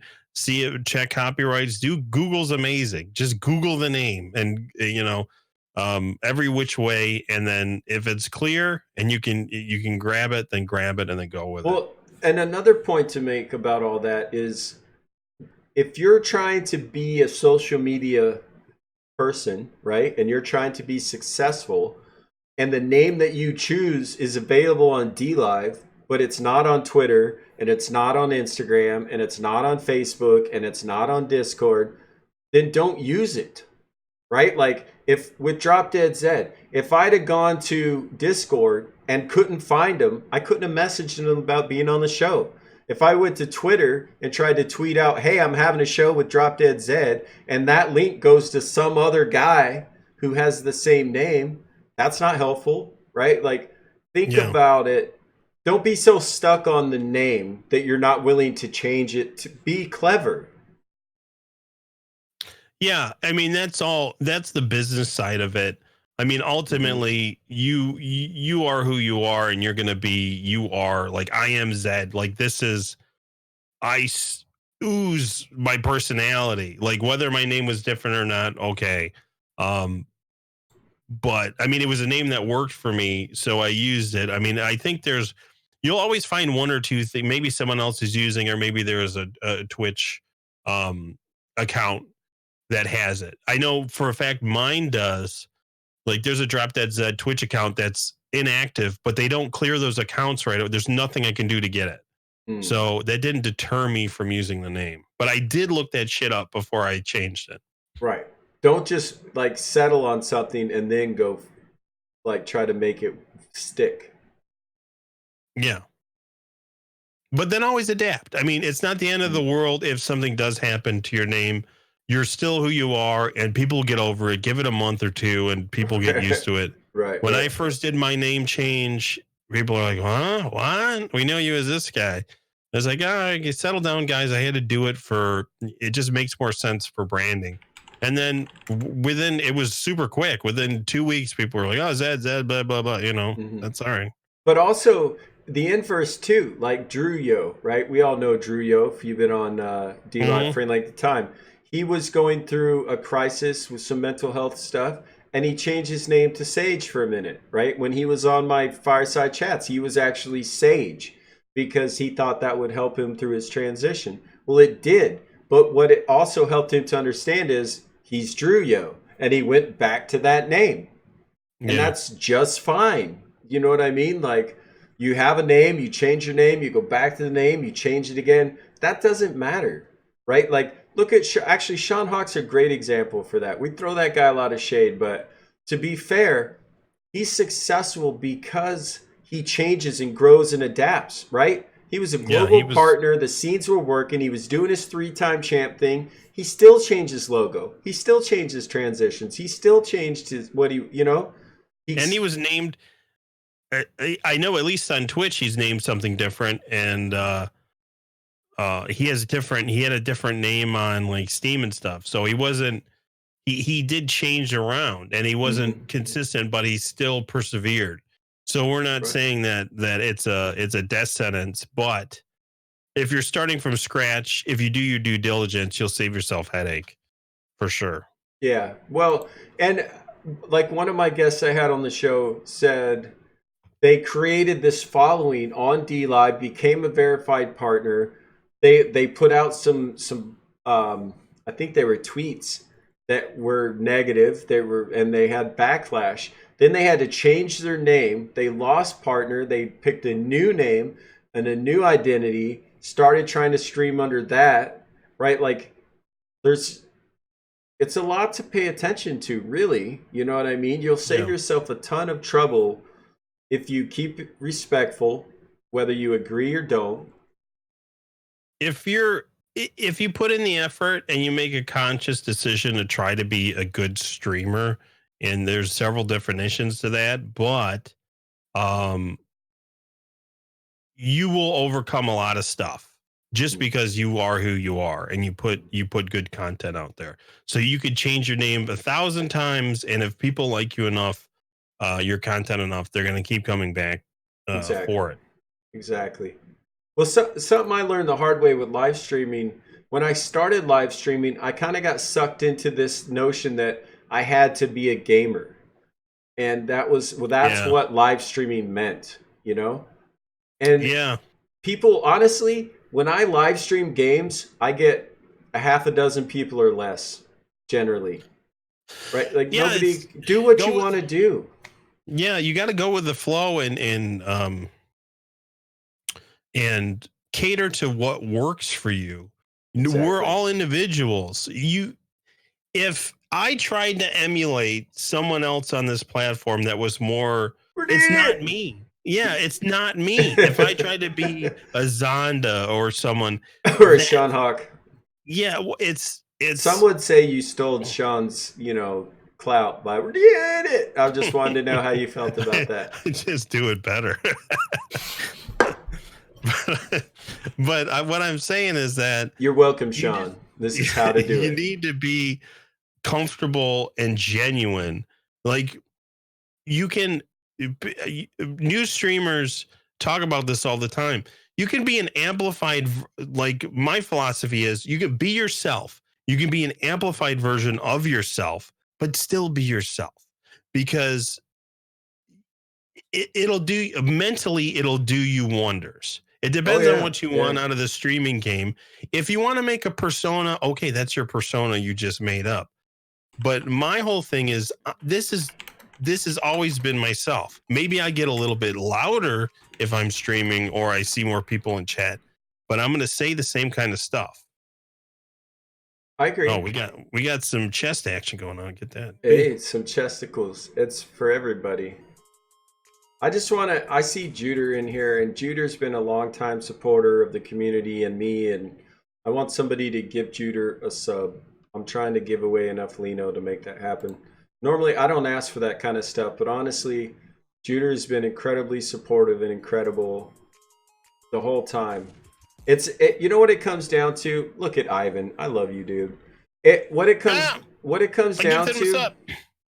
Did you too? Yeah, good. Keep him. He's double doing it. Keep him in the loop. He just got double donged. Whoa. Hey, that's a twofer, and you're welcome. No, the reason I said that, I've never actually asked that before. I think it's important, like for you, Zed, and for me, and for Sean, and guys that have been here a while, like lead the way, right? Lead by example. So I found a gentleman recently called Stagnation, and turns out he's been here for. I love him. Right, he's been here for a while. I just never, he never popped up on my radar. Well, so he he actually volunteered to be a part of this show tonight. But I was like, actually, I want to give you both respect and separate time, right, on your own. But Stag actually really thinks a lot of you and brought that up. So I just met Stag, and I was like, look, within 5 minutes of being in this guy's chat, I realized several things. Number one, he's producing unique, high-quality content. He's building a game live on DLive. You can buy it right now to support him, right? So I subscribed, I followed, I paid for his Patreon, I paid for the game. I'd known the guy less than 5 minutes. The reason is I want him to stay on DLive. I want him to know that we appreciate him. I think he's a prime example. I'm glad you met him and mentioned him, because he's relatively new, I would say. I think I met him a couple months ago, maybe. Yeah. I'm gonna link his game, by the way. It's called Diluvian. If you want to support Diluvian. He's a prime example, and I know I'm selfish because, like, we all have ideas of what streams could be, right? And for sure, he's a stream that I think we need. We need And it's funny, he's like, he's not even that extroverted. He's kind of like, he strikes me as like, he's very cool. He's kind of like more railed in. If you ever watched 100%. Actually, he didn't talk much at all. Yeah, but he'll say some things, but he's very appreciative. And the number one thing that I like the best about him was I was asking him questions because I'm genuinely interested in, because he does games that I play. Like that's the kind of games that I love. When I started asking him questions about, oh, well, how do you start with, like, how do you even fathom to make a level in a game, right? Exactly. He lit up like a fucking Christmas tree and was like, oh, all right, you do this. And he went into like the theory behind how you even start a game, and you teach the player how to use the mechanics in the game and stuff like that. Actually, I need to pick his brain about his game because I launched it and I can't get out of the hallway. There's like, you walk to the end of the hallway. You have to like jump or something. Yeah. See, like, I got stuck already. He's gonna think you're an idiot. I am an idiot. I got stuck already. I don't know how to get past the thing at the end of the hallway. If we're being selfish here, I just want to shout out someone who I think needs more recognition on D Live and is OG, and I think Vector Abbott is probably one of my favorite. Such a good dude. My favorite people on D Live in terms of, he's not a GP, he's a VP. You got to be in the Abbey though. You spend time in the Abbey, you're gonna appreciate him. He's at least in my view, he's what I like watching for an audience viewer. I like watching streams like that. Vector's a genuine guy. He plays games that I like, sometimes games that I don't like, but he's a kooky. You can tell he's very genuine. You can always tell when people are genuine. He's a very genuine dude. Actually, I've talked to him about being on the show. I definitely want to have him on the show. He's very OG. He's been here forever. He's been here a long time. You're right though. Vector Abbott, he's genuinely good-natured and entertaining. And who cares what he's doing? You know what I mean? It's nice to watch. He's goofy. He's like a theater guy. He's into acting. He's into a lot of movies. He's just super genuine and super. His personality is really good, and I always thought he needed more recognition on here. I don't know if that's something that he's looking for or not, because he would never. I don't think he would ever say that out loud. But I'm with you. I definitely want to get him more attention. He's just a glaring example of. I've said this so many times to like Tiny Stuff. Is like, dude, we get some more people like this. Like, we need this on the front page. And when newcomers come to D Live, they need to see the Vectors. They need to see Sean's. They need to see people who are genuine and being positive and feature them. You know, all these examples you've given of streamers you appreciate and that need to be viewed, you've never once mentioned my name. We've been talking for 3 hours. You've never said the Joe Holtz, the D Live podcasters. Well, I'm just honest. I mean, that's fine. You don't have to kiss my ass. It's cool. But I don't know how often are you live? Pretty much 5 days a week. I used to stream every day, and I realized that's not healthy or good for me. Recently though, I was off like 6-7 weeks because I moved to a new house and had to wait for them to install internet. Did. You killed it. You killed the flow. Yeah, I did, but I didn't have a choice. I had to wait. They had installed 2,000 feet of fiber optic cable just to get from the road to where my cabin is back in the woods. But see, that's an example. Just because I don't know that and know you. I mean, be honest. I don't know you that well. I mean, really, this is the first time we actually. I mean, we've chatted in my stream and stuff like that, but we've never chatted outside of this. Exactly, yeah. So honestly, I don't know, but hey, it's a new discovery. So like, but you're a genuine dude, and you have a head on your shoulders. Like, we need more people like that. Exactly. We definitely need discussions like this. We need roundtable discussions. We need discussions about the community. So this is much needed, and much needed on the front page. people need to come to this. Like new streamers interested in the should come to this chat and say, "Hey guys, you guys are veterans." Well, something that threw me, dude, was when I started doing this, again, we've done almost 50 of these over the last, like in the last year. So a lot of my guests were saying, "Hey, you need to reach out to D Live about this. Get D Live to sponsor this show. It's very important." And so they reached out to D Live repeatedly. I reached out to D Live, and the official response that I got was that they don't officially endorse live podcasts as a platform. So my channel would have never been featured. They couldn't have shouted me out specifically, right? And I was like, look, this isn't about me. I don't talk about me. Talk about Fireside Chats is about the platform. It's about the live streamer. It's about helping people understand what and why we're doing here, right? But yeah. But again, I was like, fine, you don't want to talk about it publicly, don't, but I'm going to. Like, yeah, I mean, there's nothing that could. I mean, if they don't want to have a or promote the platform or whatever your stream like that, then fine. I mean, there's no reason why you couldn't be featured on the front page. And I've seen you featured on the carousel before. Well, I was going to say there's been a few versions of that, right? The creator on the rise, now there isn't that and stuff. I'm not saying right. I'm not saying I haven't been. I'm saying I don't care if I am. My guests were kind of insisting upon trying to get more people to watch the show because it's genuinely about helping and spreading useful information in a respectful manner, right? Yeah, but there's always just wait for the kickback on that. People will say you got favored.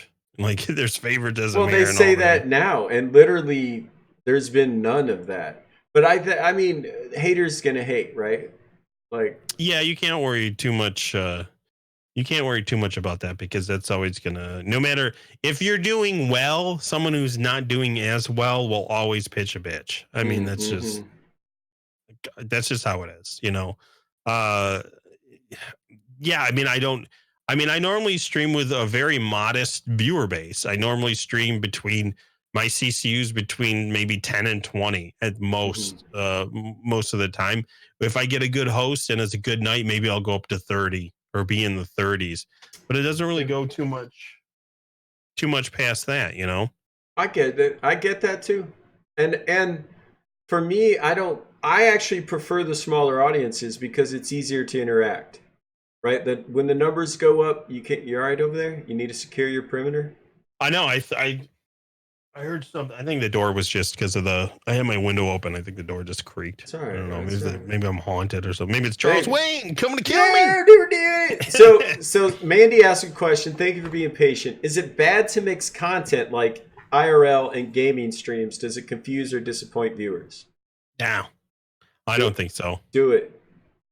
Do it. I don't think so. I think it's all gravy, baby. Well, here's the thing. Actually, let's be specific.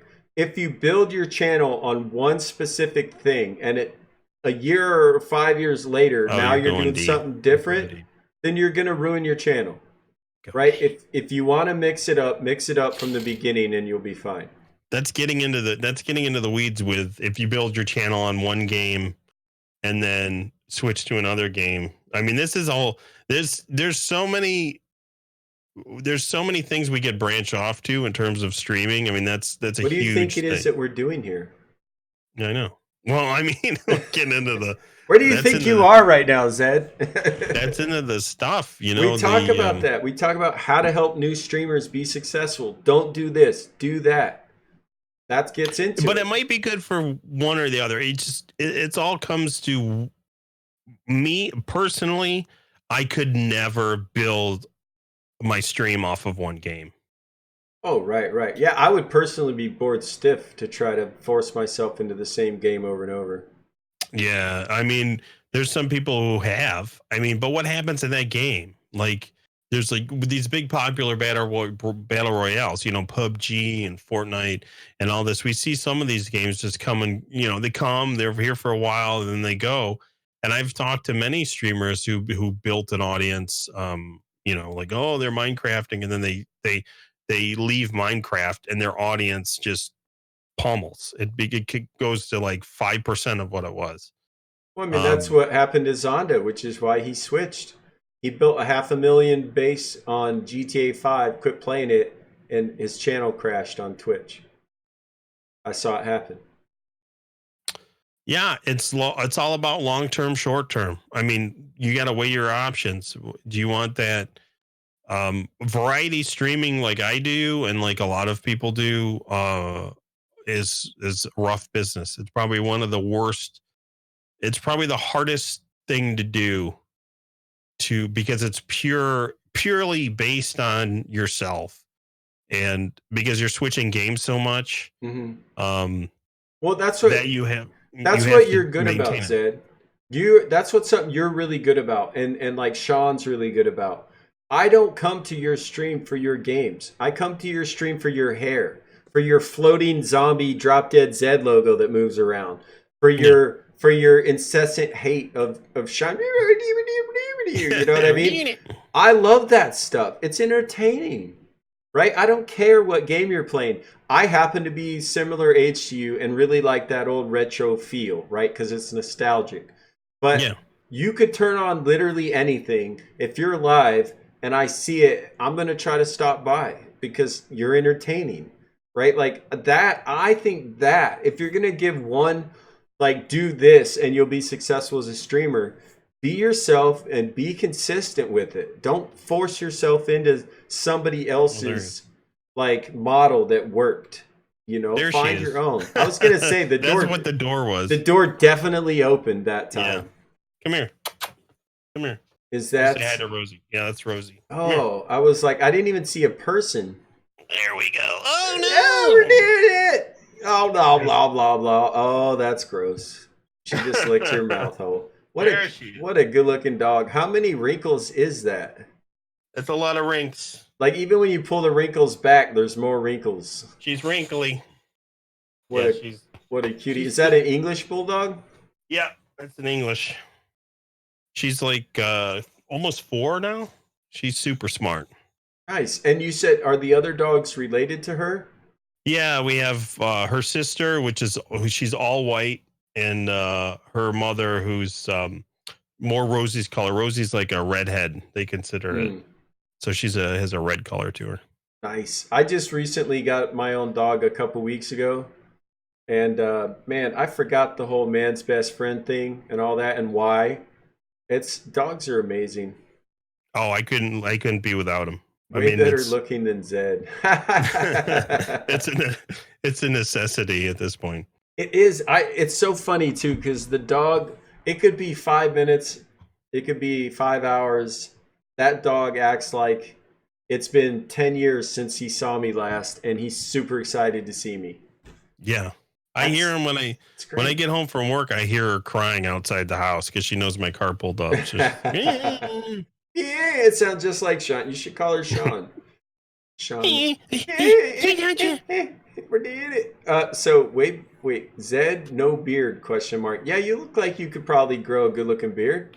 I could probably grow one, but I don't know. I've never tried. Dude, when I got to D Live, I like to do this thing every once in a while where I'll take a year and do something I've never done before for the whole year and give it a whole year just to see if I like it. So this year, 2019 was, let's grow a beard. I've never grown a beard. So I came to D Live and I started growing a beard. Well, it changed my life and I'm a superhero now. So oh yeah, I'm just saying. That's how Drew Yu gets his powers, from his beard. Actually, I call this a mini Drew. Mini Drew. There you go. Yeah, Drew Yo and Best of the Worst are the ones that inspired me to try the beard thing. We're doing it. Epic Merch says, I wiggle the butt when I see you too, Joe. Well, I think that's... we could talk about that off stream, Merch. How you doing? Actually, Merch, dude, another incredible streamer. Look at this, guys. This is like, look. Epic Merch made these. There's more. There's another one right here. Like, this isn't... I didn't set this up to promo. I've got different drinks in all of these. Like, there are incredibly talented human beings on this platform. As a matter of fact, you know what it was? I interviewed so many streamers, and I finally got on the God Keshin's channel. He had custom hat, custom shirt, custom Yeah. towel on the wall, custom plushie, custom wristband, custom cup. And I was like, okay, let's talk about it. You know, like, is merch important? And then we had Epic Merch OC on the show, and turns out he's the guy making the merch for everybody, the custom laser engraved gear, right? So Yeah. that's amazing. I didn't know shit about live streaming, crypto, merch, any of it. And in the last year on D Live, because all these streamers came from all these walks of life and all these different platforms here, I've learned like 10 years worth of live streaming info in less than a year. Yeah, there's a huge pot of talent on D Live, especially. I mean, even in the art realm of there's a lot of artists on here. Whether it's traditional or digital, uh, that are hugely talented. Like Catalina Uma is one that she did that portrait of me and Sean. Dude, did you see Catalina's Fireside chat? No, I didn't. Dude, she did one? Do you know she's a doctor? I knew she was a doctor at something. Engineering, structural engineering. How crazy is that? Like, she's making digital art on D Live because that's a better job for her in her country than being a doctor. Oh, there she is. There she is. Oh, snap. See, she's like, that's how you draw people out of the woodwork. You mentioned that they're awesome. Do you know who Bjork is? Like, I also think she's got a little Bjork in her. She's got a little Bjork in her. She does.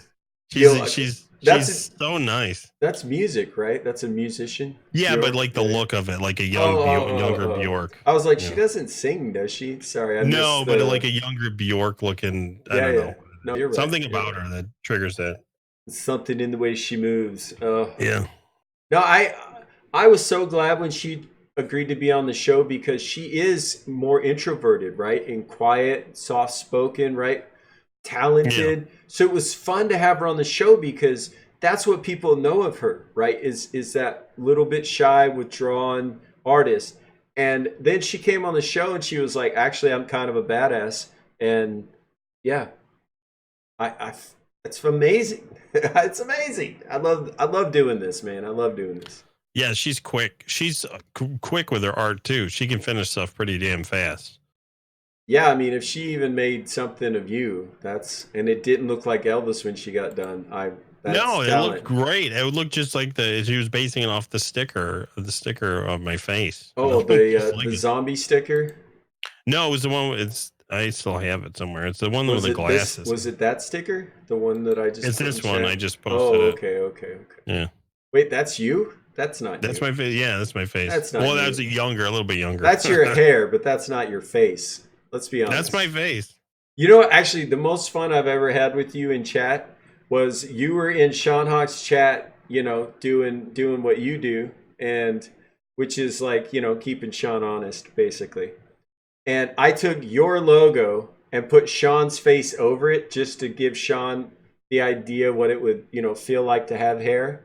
And I posted it in the chat while you were in there, and everybody loved it. And I was like, I hope Zed's not mad that I stole his logo and put Sean's face on it. No, I know that. I know you did that. But it was like, that's all about chat shit. Well, yeah, I was like, how can I troll Zed and Sean at the same time? And that's what I came up with. Yeah, that's all good stuff. I mean, it doesn't. The more you can do of that, the better. I always take screenshots. That used to be my thing, taking screenshots of people in awkward poses of their face, like Just Callan, like mid wink or something, and then post it in there, and they always get embarrassed. Make a sticker of their face. That's how I became the clip king of D Live. I know you were like doing the back end work, but I was the one grabbing all the talent. You may not be aware that I'm the clip king of D Live, but I am. All using tidy clips? Yeah. Oh yeah, using tidy clips. Well, that was impressive because tidy clips never worked.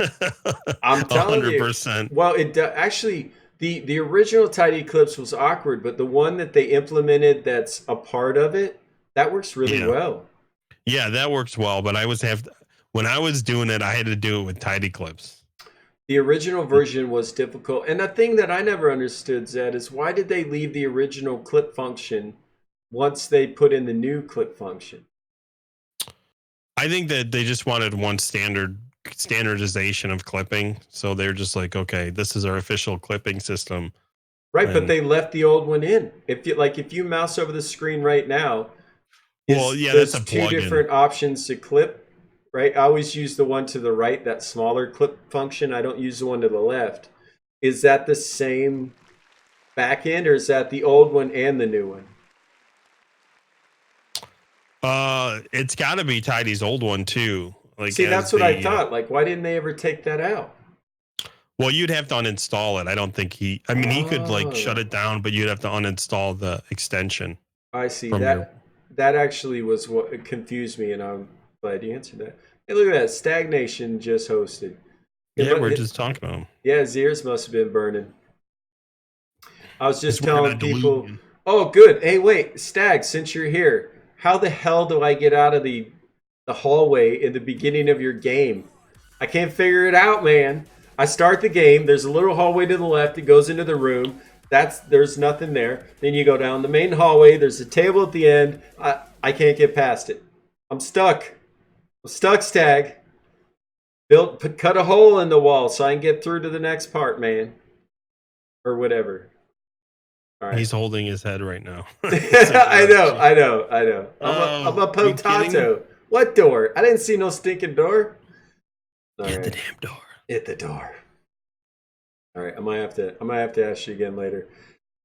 All right, look, we're clearly drawing Zed out of his comfort zone. We're more than 3 hours into an actual conversation, and I don't want to wear you out, buddy. I think I don't have more questions. I genuinely appreciate the time you spent with me today. I'm glad you finally came around. You see, it wasn't nearly as scary as you thought, huh?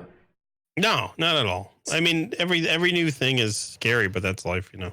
Right. So if you're listening and you're scared to be on my show because you think I have an agenda, I don't. Be on my show. You never know. It's just the environment we're in. You never know if you're going to get backed into a corner like, oh, well, why are you all about this? Well, to be fair, I asked you some direct questions, right? Yeah, but see, I don't know why I mentally psych myself out, because I'm always going to answer honest, so it doesn't matter really. Yeah, and I'm going to be honest about my questions, right? I'm not going to beat around the bush. I don't do pretense. Because pretense assumes there's an agenda, and I don't have one. I have genuine questions, and I genuinely would like to see D-Live and the family here succeed. Yeah, and there's nothing that I'm scared of because it's all out in the open. I mean, it's all, we talked about everything. And I brought up most of it in terms of being ex-staff and all that kind of stuff. Well, right, and I let my guests do that. I would not ask you directly if you were staff or guardian or any of that. That's up to you. You know what I mean? Because this show isn't about that. This show is about you. What do you want to tell? What do you want to talk about? Right? Yeah. And there is a part of the show that's very much about, hey, and I started it because I don't know about live streaming. I don't know about crypto. I don't know about the history of these different platforms, and I wanted to know.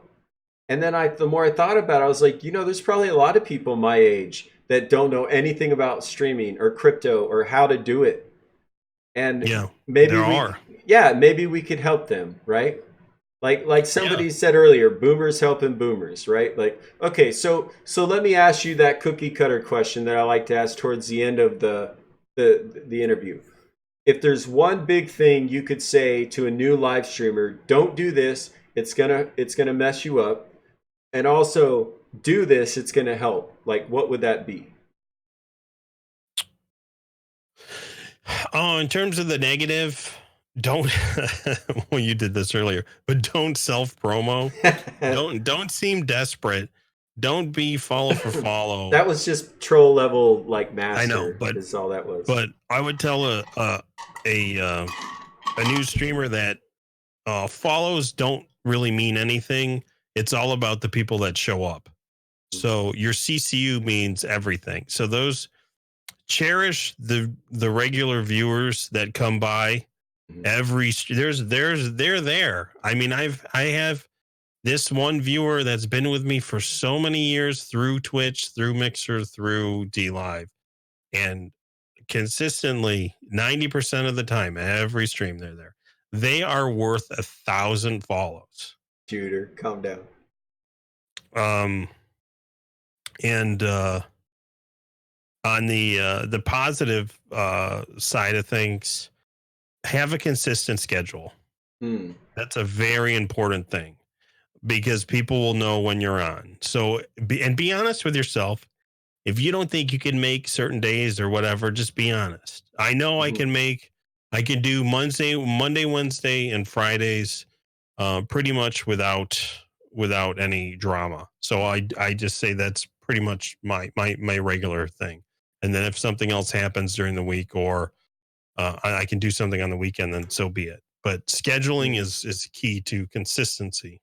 Okay. So do schedule and don't what? Because don't self promo. Okay. Yeah. I don't know. I remembered what you said. Don't seem desperate. Don't seem desperate in other streams. The biggest thing you can do to network is just be genuine and show up in other streams and chat. Eventually the streamer will be like, do you stream? Or like, oh, hey, this guy was in my stream. Let me check his profile. Oh, he's got replays. He does stream. Let me follow him. Well, more than you create this web. More than you know, when you go into another channel and comment, they're going to click on you and click view profile. They'll check you out because they're interested. They're like, who's this guy? And then they'll be like, oh, he's got replays and he's got graphics. Okay. I might follow him. Yeah. And here's the thing, guys. The very literal reason there's a follow button on this platform or any platform is I like this content and I want to be able to find this person again when they're live streaming, right? Don't follow for follow to get your count up. It just clogs up your channels. When I go to following, there's less than a dozen people live at any given time, even though I've followed like 500 people. It just because of different time zones, some people have come and gone, right? When I come onto D Live, which is every day, I click on the following button, and depending on the time of the day, there's always 5 or 6 people that I really enjoy live streaming. And that's what the follow button's for. I want to know when you're live. That's how you can find out, right? So like right now, you're in this channel, you enjoy these podcasts, hit the follow button. The reason is next time I'm live and you're available to watch live streams, you click on follow, you're going to see my name. That's what it's for. Like I put my link in Discord in there. That's to teach you guys something. Discord, free to use. You can set up your own server. When I go live, Tidy built into Tidy Labs, it'll push an alert to my Discord server and it will tell you I'm live, right? Then you don't even have to be on D Live to know that I went live. So there's all these little things that I've had to learn over the last year about how to live stream and how to be successful. Yeah. Joe, what's the longest stream you've done? I kept hearing people say 12 hours, 24 hours, all this stuff, right? Well, I have pain management problems, and I thought I shouldn't sit in a chair for longer than 4 hours. Well, I decided one day I'm going to try this 12-hour stream thing. I made it 12 and a half hours. I should have quit after like 8 or 9 at the most. The last 3 or 4 hours were not quality content. I was suffering. I shouldn't have done it.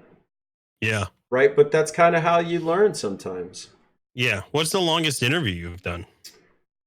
Probably 4.5 hours, close to 5. There's been a few. Marcus X Graves went pretty long. Fatheaded Noob went pretty long. There's been a Sean Hawk, actually. That one we could have kept talking for another couple hours. We actually cut it short, but generally these average 2 to 2.5 hours. But what I've realized is if you push people much past that 3-hour mark, in terms of just statistical stuff, you lose their energy, you lose their focus, right? And I learned quite a while back, it's better to produce quality content in short bursts than be on the stream hour after hour when you're not producing quality content. Yeah. Yeah, you end up hurting yourself really. Because then someone will come by later on and then like, oh, okay. Well, it makes your content more valuable, right? Like think Yeah. about somebody that's on every day 8 or 12 hours a day. But then you see somebody that you know, like yourself, is only going to stream 2 or 3 days a week for a specific time slot. If I log in and you're both available, I'm going to watch you because you have a specific limited availability, right? Which Yeah. actually increases your value. Yeah, hopefully hopefully that's the case because yeah, if you're doing good stuff and then life limits you, you better do it. Well, You better do it for the few hours you're on. what about you? Like what have you learned about length of time streaming? What's your window? Well, because I have a day job, I mean, and it's during the week where my streaming is. I'm right at the 4 hour mark. I'm Hmm. always right at the 4 hour mark, whether it's 3 hours and 3.5 hours, 3:45 or four.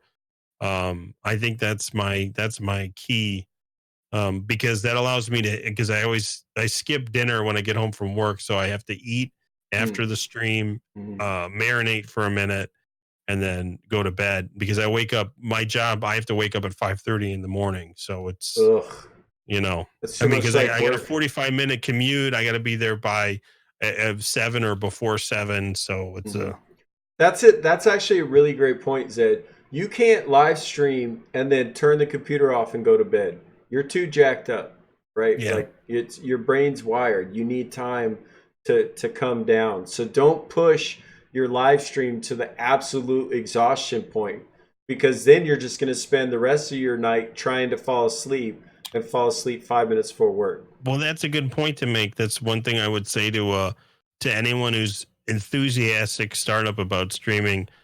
Always take care of yourself before you stream. Mm. If you're in a bad mood, mentally, physically, take care of your own business before you stream. Don't stream. Try not to stream angry or tired. Mm. Sometimes you'll be in a bad mood. Maybe the stream will make you in a better mood, but try to always put your own health before streaming. Hmm. Yeah, because you cannot maintain as a streamer if you don't take care of your physical form.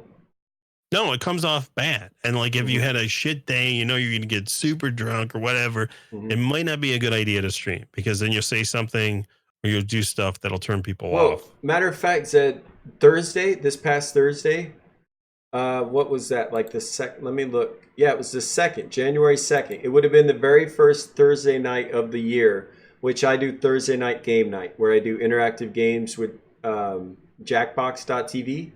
Well, Mhm. I didn't want to miss the first Thursday night game night of the year, right? That's a big deal. It sets a precedence. But I was salty. I was feeling like personally injured by something. And I knew that if I streamed, it would come across as crass, right? And unpleasant. And I knew I was going to say things that I didn't want to say. And so I took the night off. Yeah. I'll see you next week. I can't stream tonight. Yeah. And we've been in we've done I've done the right thing to do, which was that, and I've done the wrong thing to do, which was get on and then Mm-hmm. amplify my pissy mood by having a couple of beers or something and Mm-hmm. just being I mean you can tell I'm in a bad mood when I'm more quiet. When I just go quiet and like kind of focus on the game a Yeah. little bit more, I'm kind of like pissed off. And then it just doesn't make for good. I mean, I always watch my VODs, which is another thing. New Oh, streamers watch your fucking VODs. why? Because you learn because you learn is your VOD entertaining? Like, And would you VOD watch is yourself? video on demand. It's your Yeah, replay, your right? video, Yeah, yeah. you watch your replay, I guess. Are you entertaining? Is it Mhm. entertaining to you? I watch and then I might not watch the whole thing. I'll go to specific points that I'll remember from the like, okay, was this funny? Like, where did we go here? Was I like how long did I not talk for? That's another thing. Like, okay, am I not talking all the time? Like, what's You know what I What's up, really Lucas? learned? Actually, that's a really great point too. Watch your replays. Number one, I learned volume, how to set my volume versus my guest's volume, because OBS isn't super great about that, letting you know Yeah, where it's your tough. mic is. Yeah. Another thing I learned is you have to have a good listening face, right? Like I'm an interviewer, but I'm autistic, so I'm not good about holding like interest or my face a certain way to seem like I'm listening. And I realized I was very slack faced and kind of stared off like you're doing right now, like at the keyboard. And what I Try learned listening. was you have to look at the camera and nod your head every once in a while and seem right. I'm listening, I'm 100% focused, but you have to actually translate that in your physical form and movements, right? In your hands, your face. Yeah. I mean, that's a huge new streamer tip is definitely watching your replays back and being your biggest critic Mm. because Well, some not people aren't going to overly tell you the though. truth. Not overly Yeah, not though. over. Don't like beat yourself up about it, but watch your streams back, see if you're entertained, and then what can Mhm. you do to better it? Like, okay, Well, maybe I need to do entertaining, this. I think entertaining is subjective. What I would say instead is try to produce high quality content, right? A good camera, good picture, good audio, good lighting, right? Like whether you're entertaining or not, it's up to the viewer. But Sure. put out a high quality production value and at least give yourself a chance to be. Yeah, I mean, it's true. The way that I mean, when I watch my replays back, I watch my replays back like I'm um a viewer of myself and critiquing like, Mm. okay, because the streams I do are the streams that I would want to see. Because Mm. I'm Mhm. an avid. I like the weird games. I like playing modded stuff. Like older games and stuff. So I critique myself on that level. Mhm. Um, I actually saw somebody ask earlier, and I think we skipped the question, which is, what is it that you're playing now? What are you into? right now we're doing. I take viewer requests for sure. I have a lot of people who Hmm. request games, which is another thing that you can do with your community that's fun. Like if they're interested in a lot of my viewers are into like Resident Evil and stuff. Hmm. Because it's zombie based and it's like they're older, some of them are older. But right now we're playing, like you said, what you were watching, The Godfather, Right. which is an old PS2 game. Excuse me. And then I'm just been in like the PS2 mood, but I do take viewer requests. So Hmm. I had someone recommend. I never played Resident Evil 3, so I did that for viewer. I Die just Hard. played two. Yeah, it's a great game. And Hmm. Die Hard trilogy for Christmas. I was playing everything Christmas related, so I would do like zombie mods on Left 4 Dead, like Christmas mods on Left 4 Dead. A Die Hard trilogy, and then a Die Hard PC game. Hmm. Um, I like to mix it up, so it's like it's a mixed bag. But I've So been really into like the PS2 stuff, so I'm probably playing a lot of PS2. I would say what I'm hearing is be a variety streamer because not only then will your viewers be more focused on who you are and less on the game, it'll also keep you more energetic about streaming. It excites me, like to learn new things about like someone knows an old game that I didn't play when I was younger, like whether it's PS1 or the original Xbox or whatever.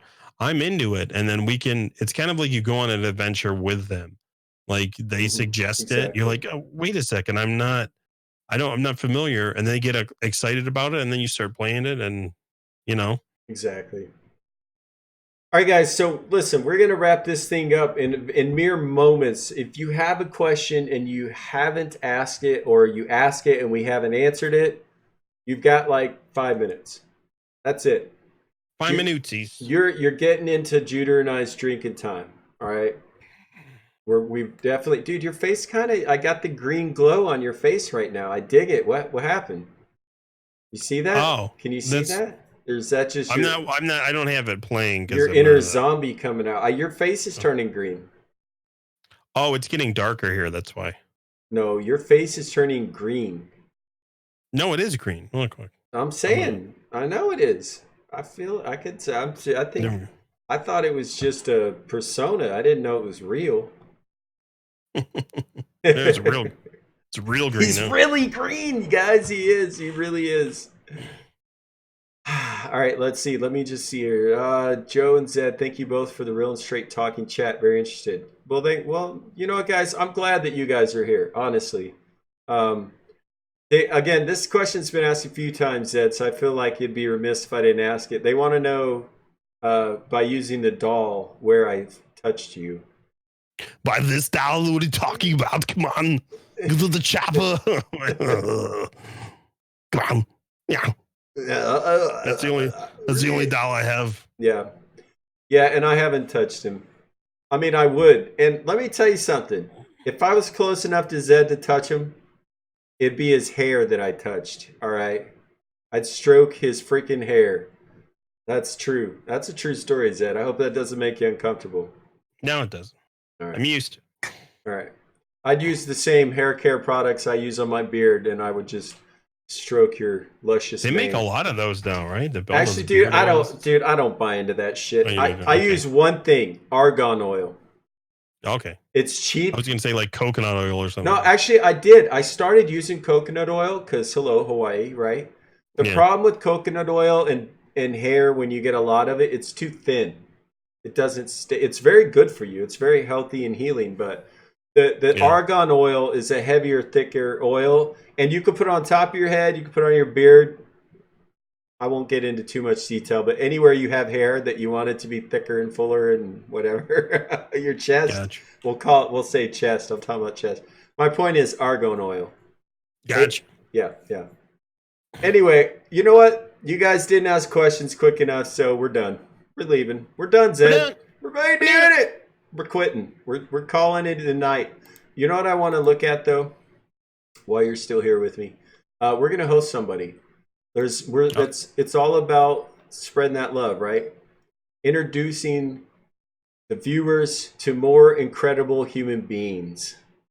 And there's a few on. Oh, dude, there's a guy that looks like he could be family. Super Sport Games. There's Super Sports Live right now. Yeah. Okay. Good pick. I think so. Let's do that. All right, guys. Look, if you've never seen a Fireside chat before, I'm gonna wrap this up. I'll be right back with you, Zed. Don't go away. All right. Well, do you want to say goodbye officially? Bye, peeps.